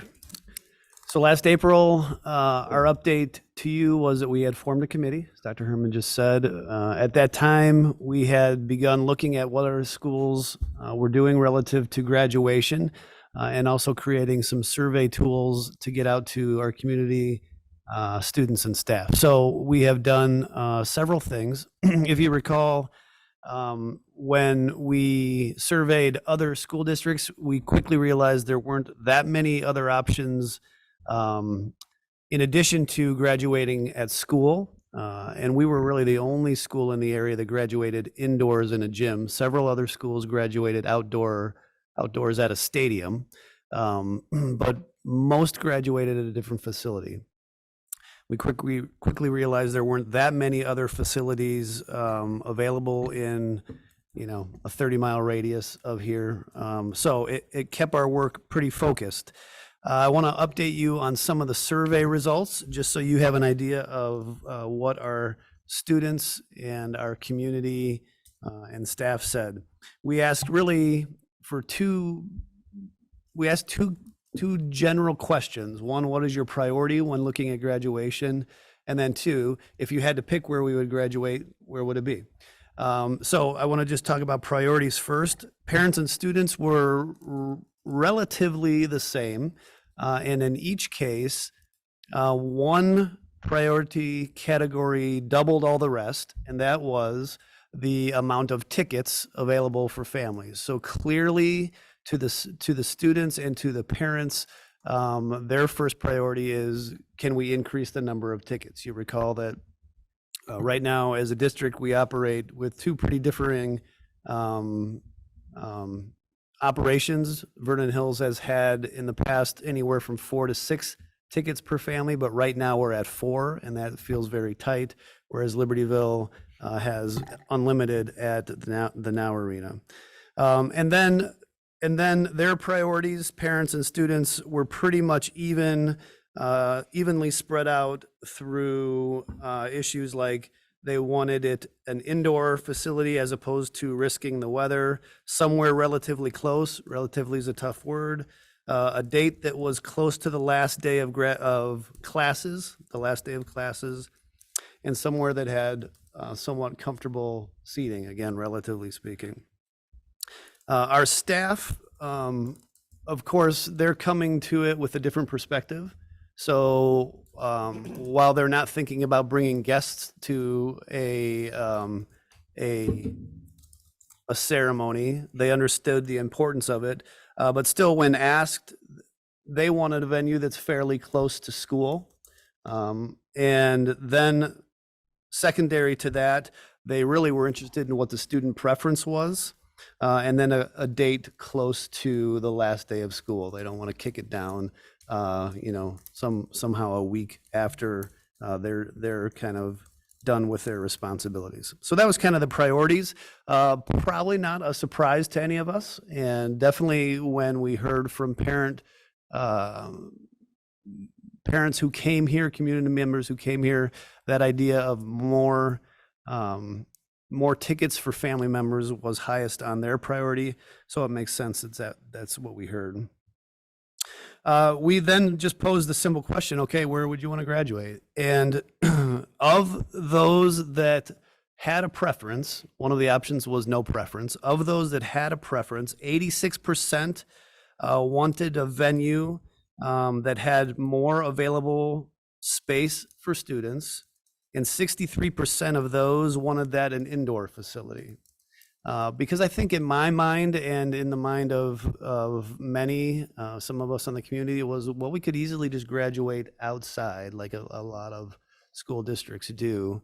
But again, the survey would indicate that more people would rather be inside and not fight the weather and not fight the risk of cancellation, which would be either a rain date or moving into the gymnasium like we did 3 years ago for graduation, when we were planning to be outside for kind of our COVID graduation, and we had to kick it back inside and limit, well, we did it in 2 separate ceremonies, separated the senior class, and again, had very limited tickets. So that speaks pretty clearly. We've done a lot of work then to say, okay, if that's the direction that the community, the students, and the staff want to head, what are our options? We quickly realized that around here, relatively close means you have 3 options. You have the Rosemont Theater, you have the Now Arena, and you have Willow Creek Church. Each of those facilities has a lot of has several different schools that graduate from there. Willow Creek Community Church has 2, Lake Park and Barrington. We found out very quickly that the Now Arena, which is where Libertyville graduates, is packed. There is really no space. So the idea that we would have a graduation somewhere close to the last day of school, that's impossible based on their calendaring. The other 2 both have dates close to where our last day of school is. We toured both of those places. I observed graduation of Maine South High School at Rosemont Theater. Several others from the community toured that venue with their head of operations. Many of us from the committee went to Willow Creek, didn't see a graduation in action, but heard from and saw a lot of the different opportunities that we would have in that space, whether operational or space. Both really great options. In the end, only one of those spaces has the date that we're interested in, and the date that we've communicated, the date that has the least number of conflicts with final exams, a holiday weekend right at the end, and that is Rosemont Theater. So at this point, we're moving forward with looking more closely at that venue and trying to, we actually have a contract in hand that we're looking at right now, and our hope is that we would be able to vet that contract closely and bring either a contract for that venue or perhaps Willow Creek to the next board meeting. But that's where we're at, and feeling good about our progress, and the committee is excited to take this next step, and hopefully this time next month we'll have a contract in hand that we can share with you for approval. So the question I have is it a different date and time than Libertyville? Currently, it is this. It's just like we did last year, so it would be the same date and time. Oh, darn! I was hoping to be able to go to both. Okay. So it's that Thursday. That would be the Thursday, the 23rd. Yeah, And just as a matter of procedure, does the board routinely approve the contract for the Now Arena? That's a Dan Stanley question. No. Sorry. I'll add more. No. Right when I first got here, our board policy allows us to enter into contracts that are budgeted, and so when it changed to the Now, when there was a material change in the structure of the agreement, so like they changed the date, like there was a time when they were different, and then they kind of were moved to that one. That's when and it was a multi-year agreement. That's when we brought it to the board, especially because we didn't have a budget yet. And so we had the board approve it at that point. But after that point, it just became a contract that we signed pursuant to our board policy that once it was budgeted and it was different and there wasn't anything different really, we did not bring it to the board for approval. Got it. Thank you. Yes. But you still want us to approve it? Well, it'll be John new. said he wanted to. I didn't say that. Yeah, I think we have to. I'm just It'll be the a new- principal new- guy. I don't really know what that whole contract. I'm happy to consider it. I was just procedurally clarifying our process. Yeah, But I would recommend for the board to look at this, especially the public nature that it's been. Yeah. Okay. Thank you. So one more quick, go ahead, sorry. One more quick question is seating wise at the Rosemont Theater. Yeah, I'm not. good question. I don't So- remember it, but is it plenty of seating? Yeah, it would easily double the seating we have right now. So we probably, graduating at Rosemont, would still say to families, you have a graduation ticket limit of 8, which is what a lot of the schools do that are similar to our size and graduate there, knowing that there's, even if they do that, there's space available. If we graduated at Willow Creek, it would be unlimited. We would treat it like Libertyville treats the Now Arena. There's that much seating there, so. Do you anticipate a significant difference in staff participation? So I do not predict a difference in staff participation from either of those two venues, but relative to the change in the venue, I think we'll have fewer staff participate. I know our staff, they love these guys and they will be there to support them. I just think by nature of, traveling, if I live north and we're going to travel, 25 minutes south to O'Hare, that's a different kind of a commitment. So we will lose some staff. I love having our teachers and our staff a part of the graduation, and I know the students do too. So we'll do everything we can to encourage them to come, but I think it'll take a little hit to it. Pause for discussion. Okay. What other questions or comments do we have? Pause for discussion and questions. Thank you. Yeah, good work. Good time. The second thing I wanted to share with the board is just a brief update on one of the first things we're doing to implement the state required Accelerated Placement Act. We talked about that last spring as part of using data to make placement recommendations for students in the next most rigorous course. And in the past, we have hosted the PSAT on Saturdays for our 8th grade students coming in. And we've had between 90 and 95% of the students participate, which is high, but it's still not the 100% threshold that the state of Illinois is wanting us to use as placement data. So I want to, again, publicly thank our partner districts who have agreed to host the assessment at their sites. Charlotte Eames, our director of assessment, has been working with them since May to coordinate.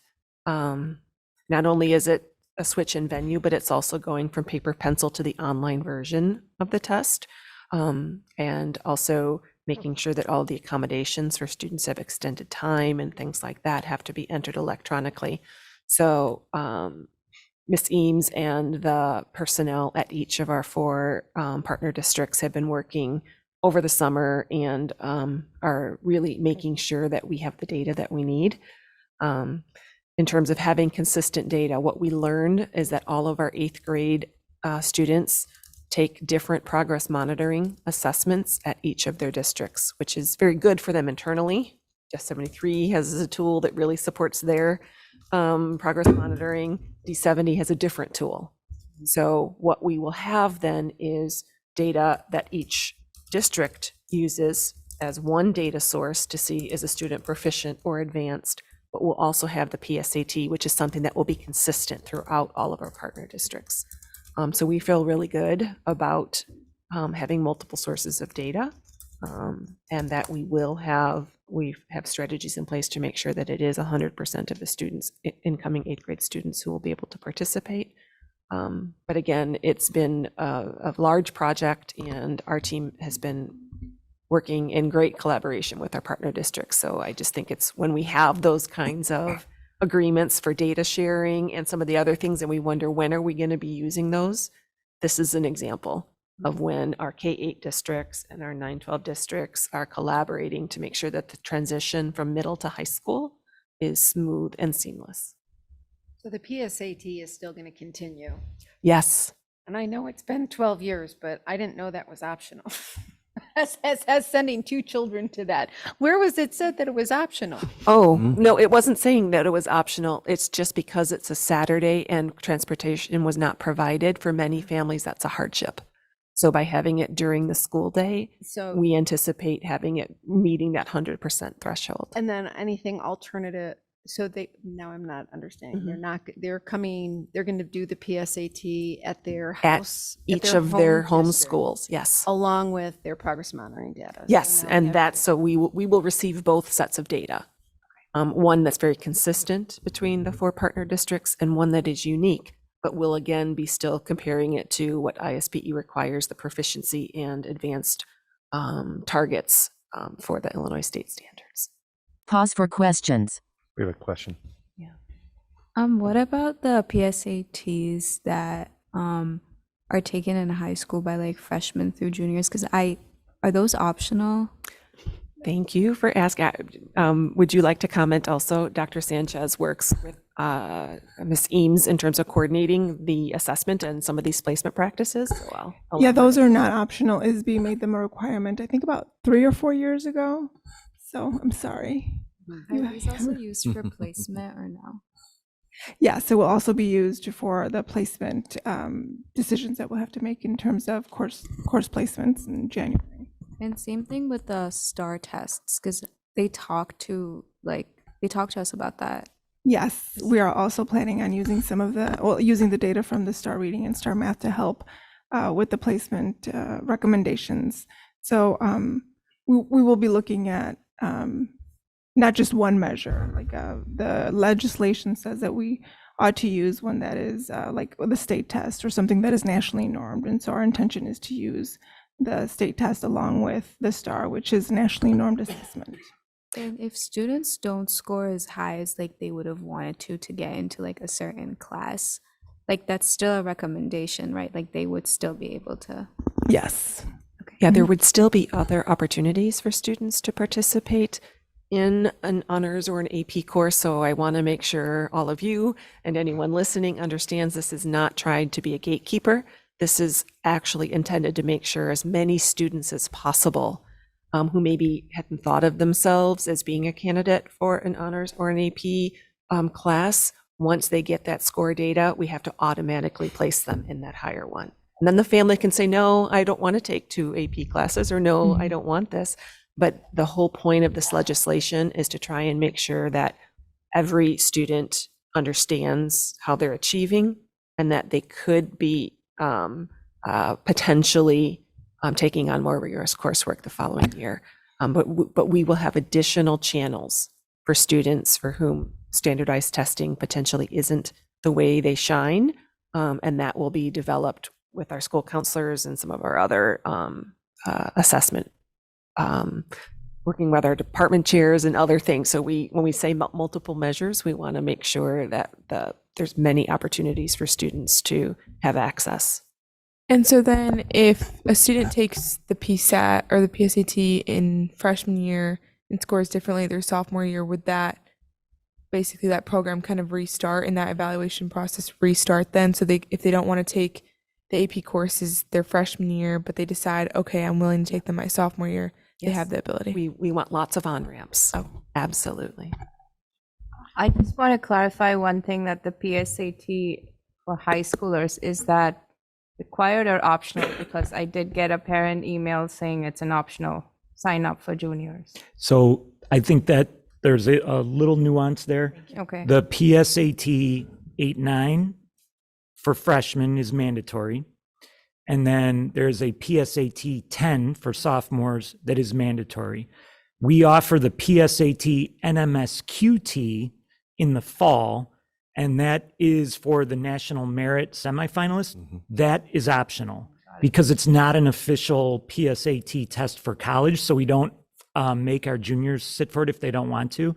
And sophomores, very, very few sophomores would take that test as well because they don't qualify for national merit semifinalist status.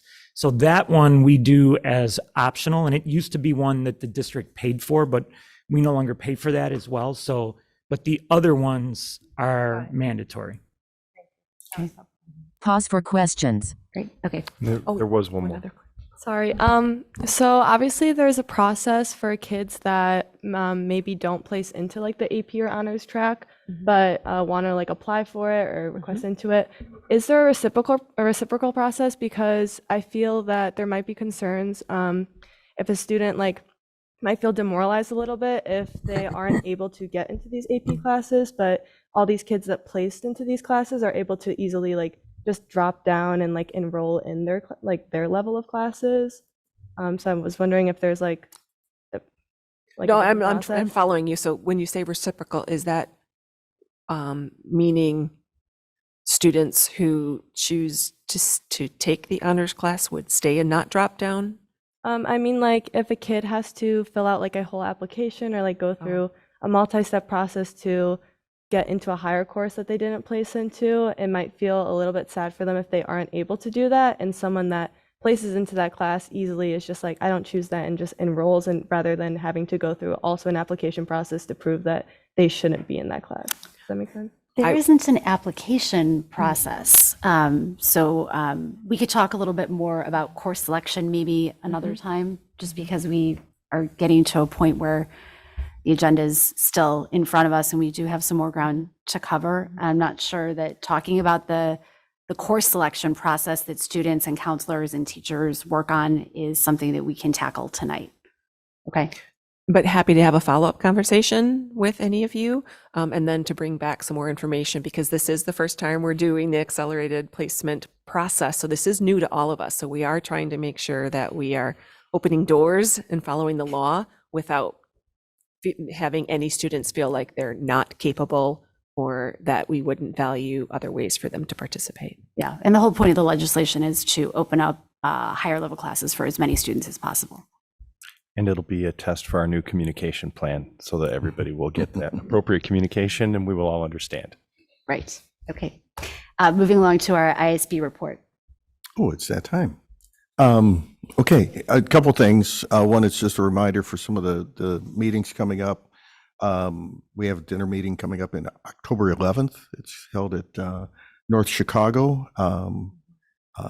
The guest speaker will be the superintendent, Illinois Superintendent of Education, Tony Sanders. So that'll be a very interesting conversation that we get to have with him. So if you would like to attend that, the board members, feel free to contact Carol and sign up for that.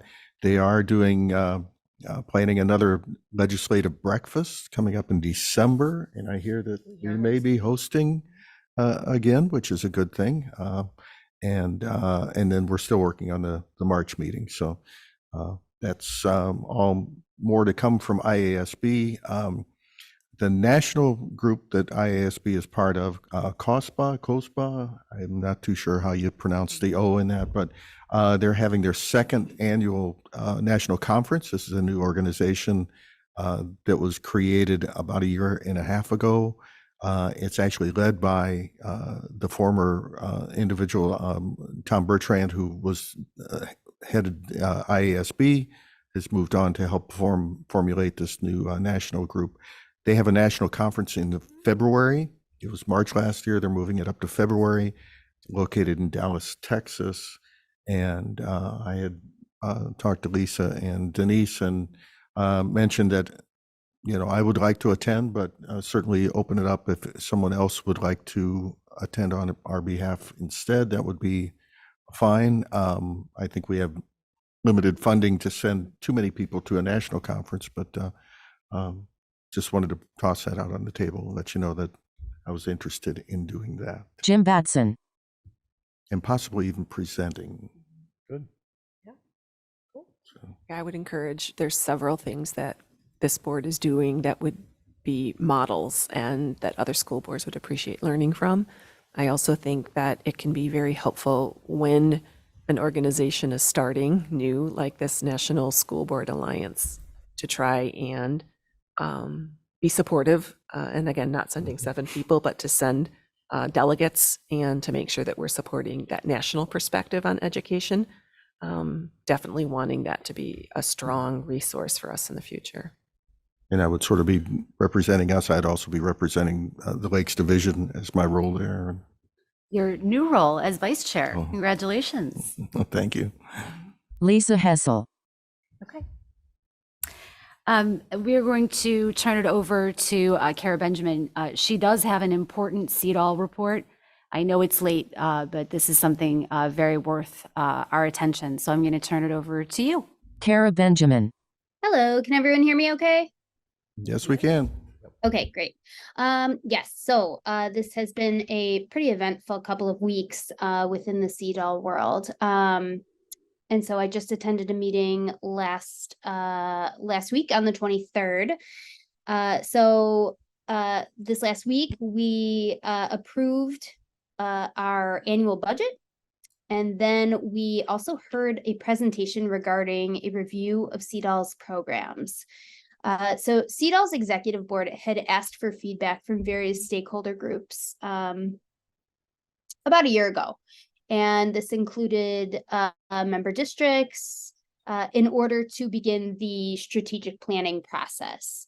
So the executive board and the district leadership team also went on to kind of probe the idea of the district's mission statement, which is this idea of exceptional services for exceptional students. CEDAW administrators also met with IASB regarding alignment with state standards and found there were some gaps and inconsistencies in the services we were offering students.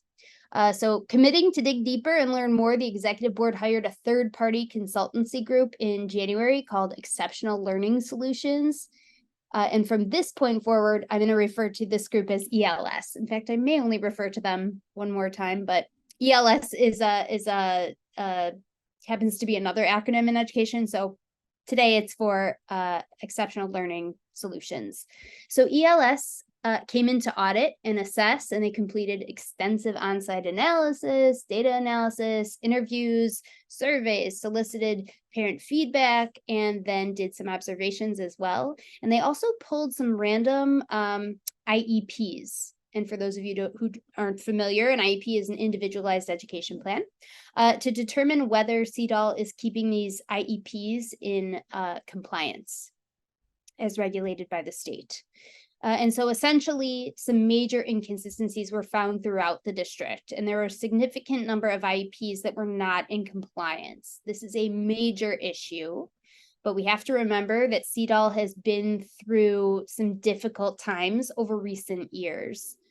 And so, especially when we consider the pandemic and managing a group of students that were extremely high risk during that time, it's just been kind of this tumultuous era.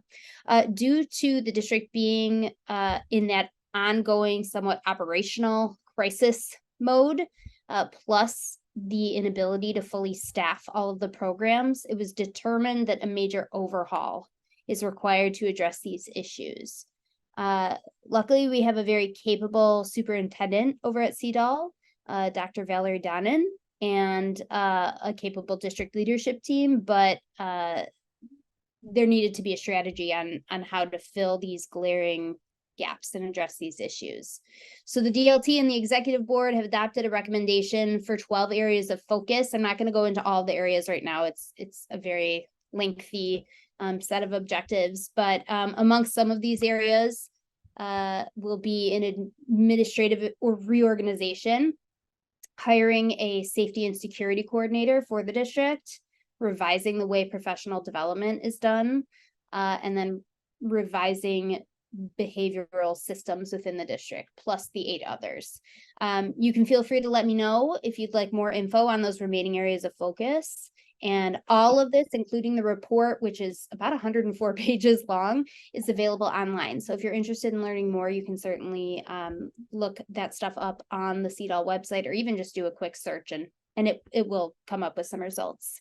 So next steps for CEDAL, there will be teams formed for what's called SES, for the Standards of Exceptional Service, that will be provided for students in the future. There will be a firm employed for outside monitoring and accountability. And then there will also be constant communication to the board on the progress that's taking shape. So a lot of changes coming to CEDAL in terms of improvements. And I will keep you posted along the way. And certainly if any community members have concerns, they can reach out to me. They could reach out to most likely Dr. Herman, Dr. Ellis Bowen, or Kelly Hartwig. I'm sure would be happy to take your questions. Pause for discussion and questions. Okay. Any questions or comments for Kara? Kara. It's late. I'm sorry to both of you. It's totally fine. Thanks for going to those meetings. Yeah. Always my pleasure. Lisa Hessel.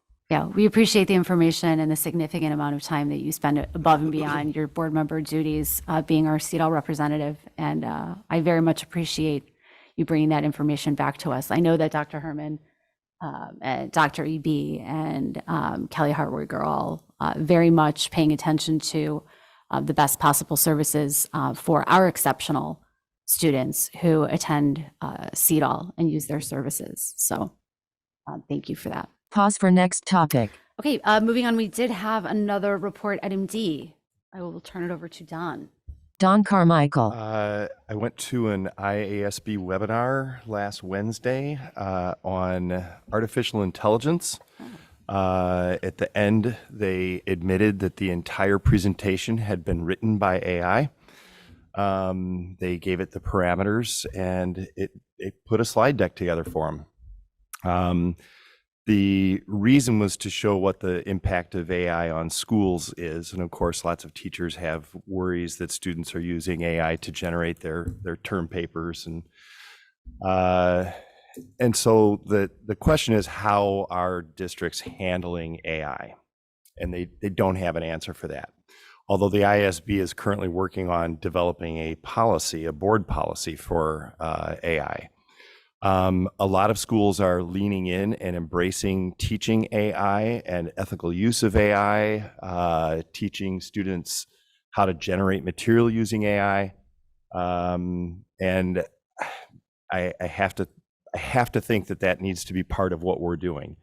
That our teachers should probably be leaning in also to AI. And maybe they are. I would be interested to see how an English teacher is handling that right now, because these kids are going to be the ones who are going to be using AI in business.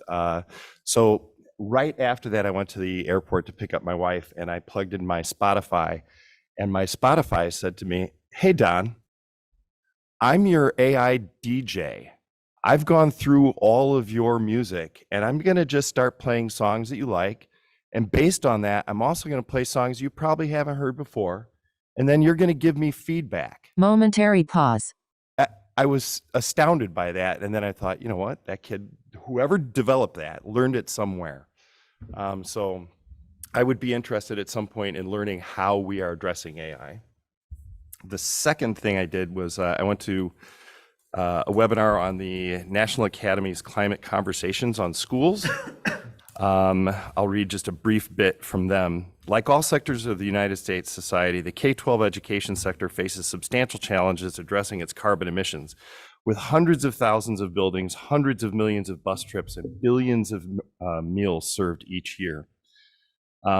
Schools are attempting to monitor their carbon output, set goals for reducing emissions, coming up with some sort of a plan. Some time ago, Dr. Clentus and I had a conversation about Sustainable 128. That's exactly what is happening in districts, and very often it's driven by the people within the district. Either student groups are driving it, But one of the, what's his name? Shannon Oliver, one of the panelists said, he's the coordinator for a huge school district in Colorado, a sustainability coordinator. But what he said is the greatest successes towards reducing greenhouse gas emissions are coming from schools where there is advocacy at the board level.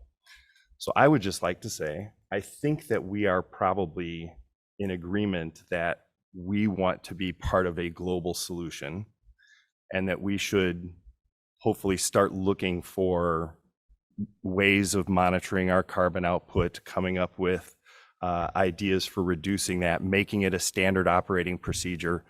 And I don't really know how to do that, but people are doing it all over the place. And maybe, Tom, we can go back to work on that and make it a district level thing. I don't know how to do it personally. I've done a carbon audit. We had Verigy do an audit for us. Some schools have decided to go with trying to get LEED certification for existing buildings. Any of those things, including the green schools applications that we've been doing, I would like to see us move forward, be more global, have very specifically stated goals, and try to reduce our carbon output as we go towards another 100-degree week next week. You had a question? Pure Ob Aurora.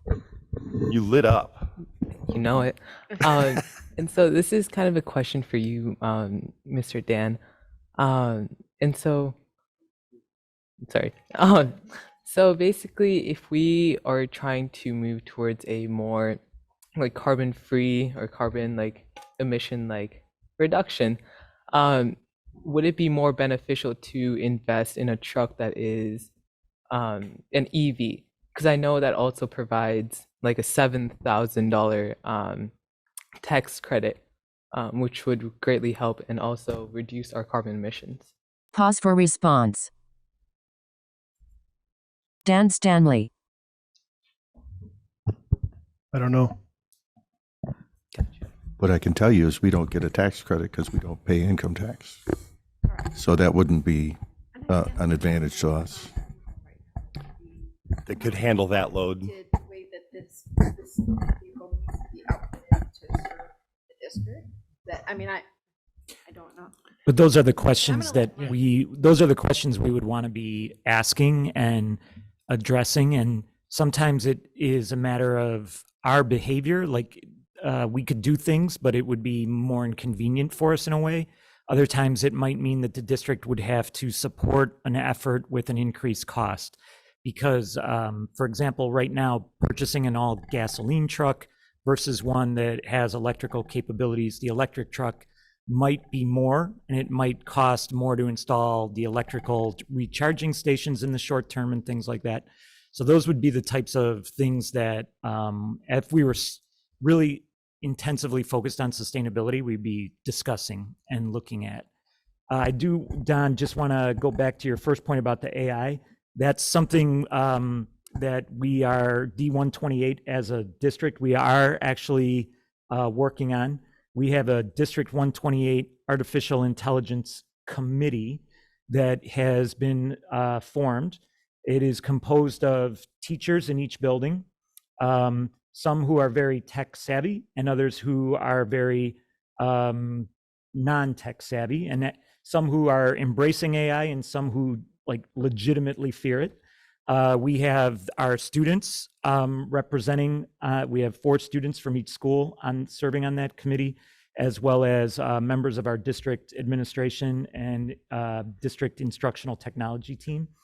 We'll be meeting over the course of first semester with the intent goal of bringing the board some recommendations, both in terms of how our acceptable use policy may need to change, as well as recommendations for ways that we think we need to educate our parents and students about AI and potential AI technologies that our district may wish to pursue and investigate further for teaching and learning and administrative purposes. So our work as a committee, John and I will also sit on that, Bryant and Dan, Yesenia and Temple. We will begin working on that. September 5th is our first meeting. That's awesome. Thank you. Pause for discussion. Okay. As far as the sustainability goes, we will have to figure out how we go about approaching that. Pause for next topic. For future agenda items, we did mention talking about our board protocols to address something. What did we just say? We were talking about board protocols. Board suggestions. Suggestions for Is that our capital lane? project. Right. Pause for note taking. There's a committee. Anything else in addition to the items that are listed? Pause for discussion. We do have one other report. We're going to circle back to the for information. Momentary pause. I'm sorry that I missed that. Casey, I guess it was 'Cause you're Freudian that I used didn't. to- you're used to accept it. I didn't want to go here, apparently. Now you see my real motivation. As most of you know, I've been honored to be appointed to a village trustee position, an open village trustee position. So I will be resigning my position on the school board as of the end of this meeting. I was talking to Dan today, and I told him I'm not much of a long goodbye girl. I tend to favor the Irish goodbye, quick and quiet and out. But I would be remiss if I did not take this time to recognize the amazing group of people at this table, from my board peers to the district leadership team to our awesome principals and our school board reps, both previous and newly installed. You have all helped me grow and learn in the last 5 years, and I thank you from the bottom of my heart. We have so much to be proud of that we've accomplished in those 5 years, from getting transition pathways up and running, from our capital planning process that we've been working so hard on, hiring some amazing new people, and in particular, bringing Denise on board, whose incredible skill set will continue to drive our daring mission into the future. These schools are in amazing hands, and I truly believe that the strength of a community is directly proportional to the strength of its schools.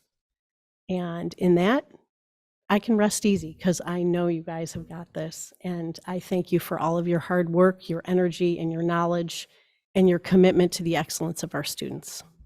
Thank you. Pause for applause.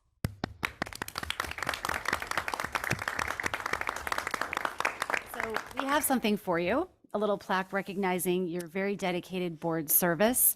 I hope you will accept it with the intention that it is given to you in recognition of the incredible skill and devotion you have poured into our district, both as an elected official, as well as all the years before when your 3 kids were in school, and the countless volunteer hours that you donated of your time, just out of not only wanting the best for your kids, but really always wanting the best for all kids, whether it was everybody at LHS or everybody in the district. Some of the best experiences of my life, so thank you. Well, and I count being your colleague as one of the best experiences because you have made me a better board member. You routinely ask questions that I do not think of asking.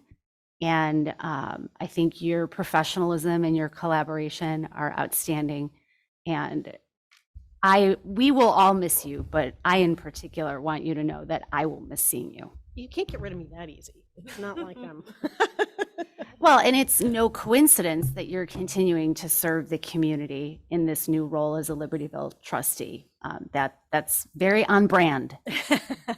We know where you're meeting next. That's right. You know where to find me. Sure. Thank you. Thank you very much. Yes, I would. Yeah. I would be honored to accept the plaque. It says, by word and deed, your presence has enriched the lives of students and served as an example to all. Casey Rooney accepts plaque.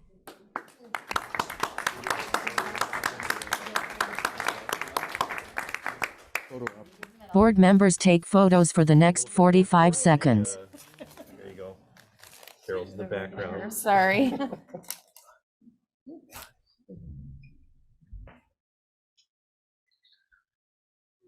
Want to go with the whole board? Yeah, yeah, Please. One last one is a whole board. Photoshop me in, guys. Thanks.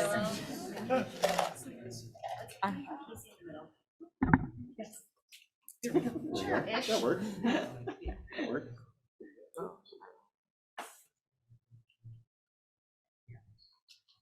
Thank you. Thank you so much, guys. We wish you well. Everyone returns to their seats.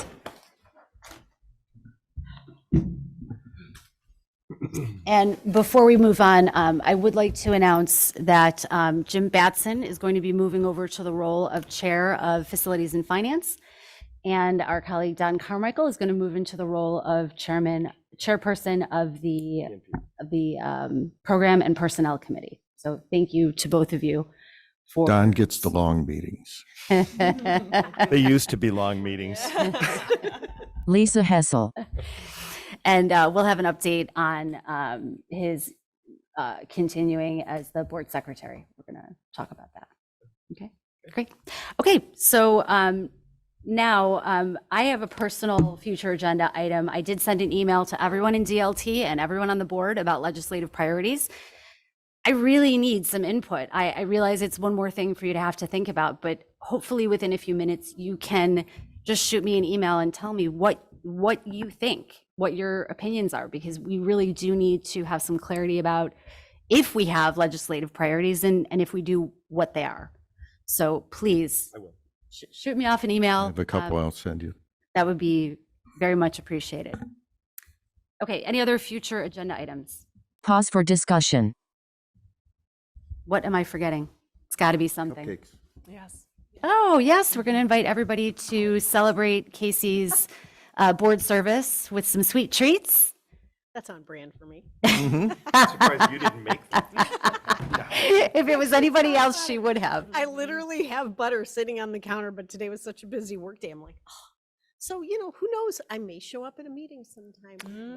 You are always welcome, with or without your fabulous baked treats. So, okay, if we have nothing further, then it is 9:34. I'm looking for a motion to adjourn the meeting. Carmichael, move to adjourn. Rooney, second. I think, yes, we're doing a voice vote. All in favor? Aye. Any opposed? We are adjourned. Thank you, everyone. End of meeting.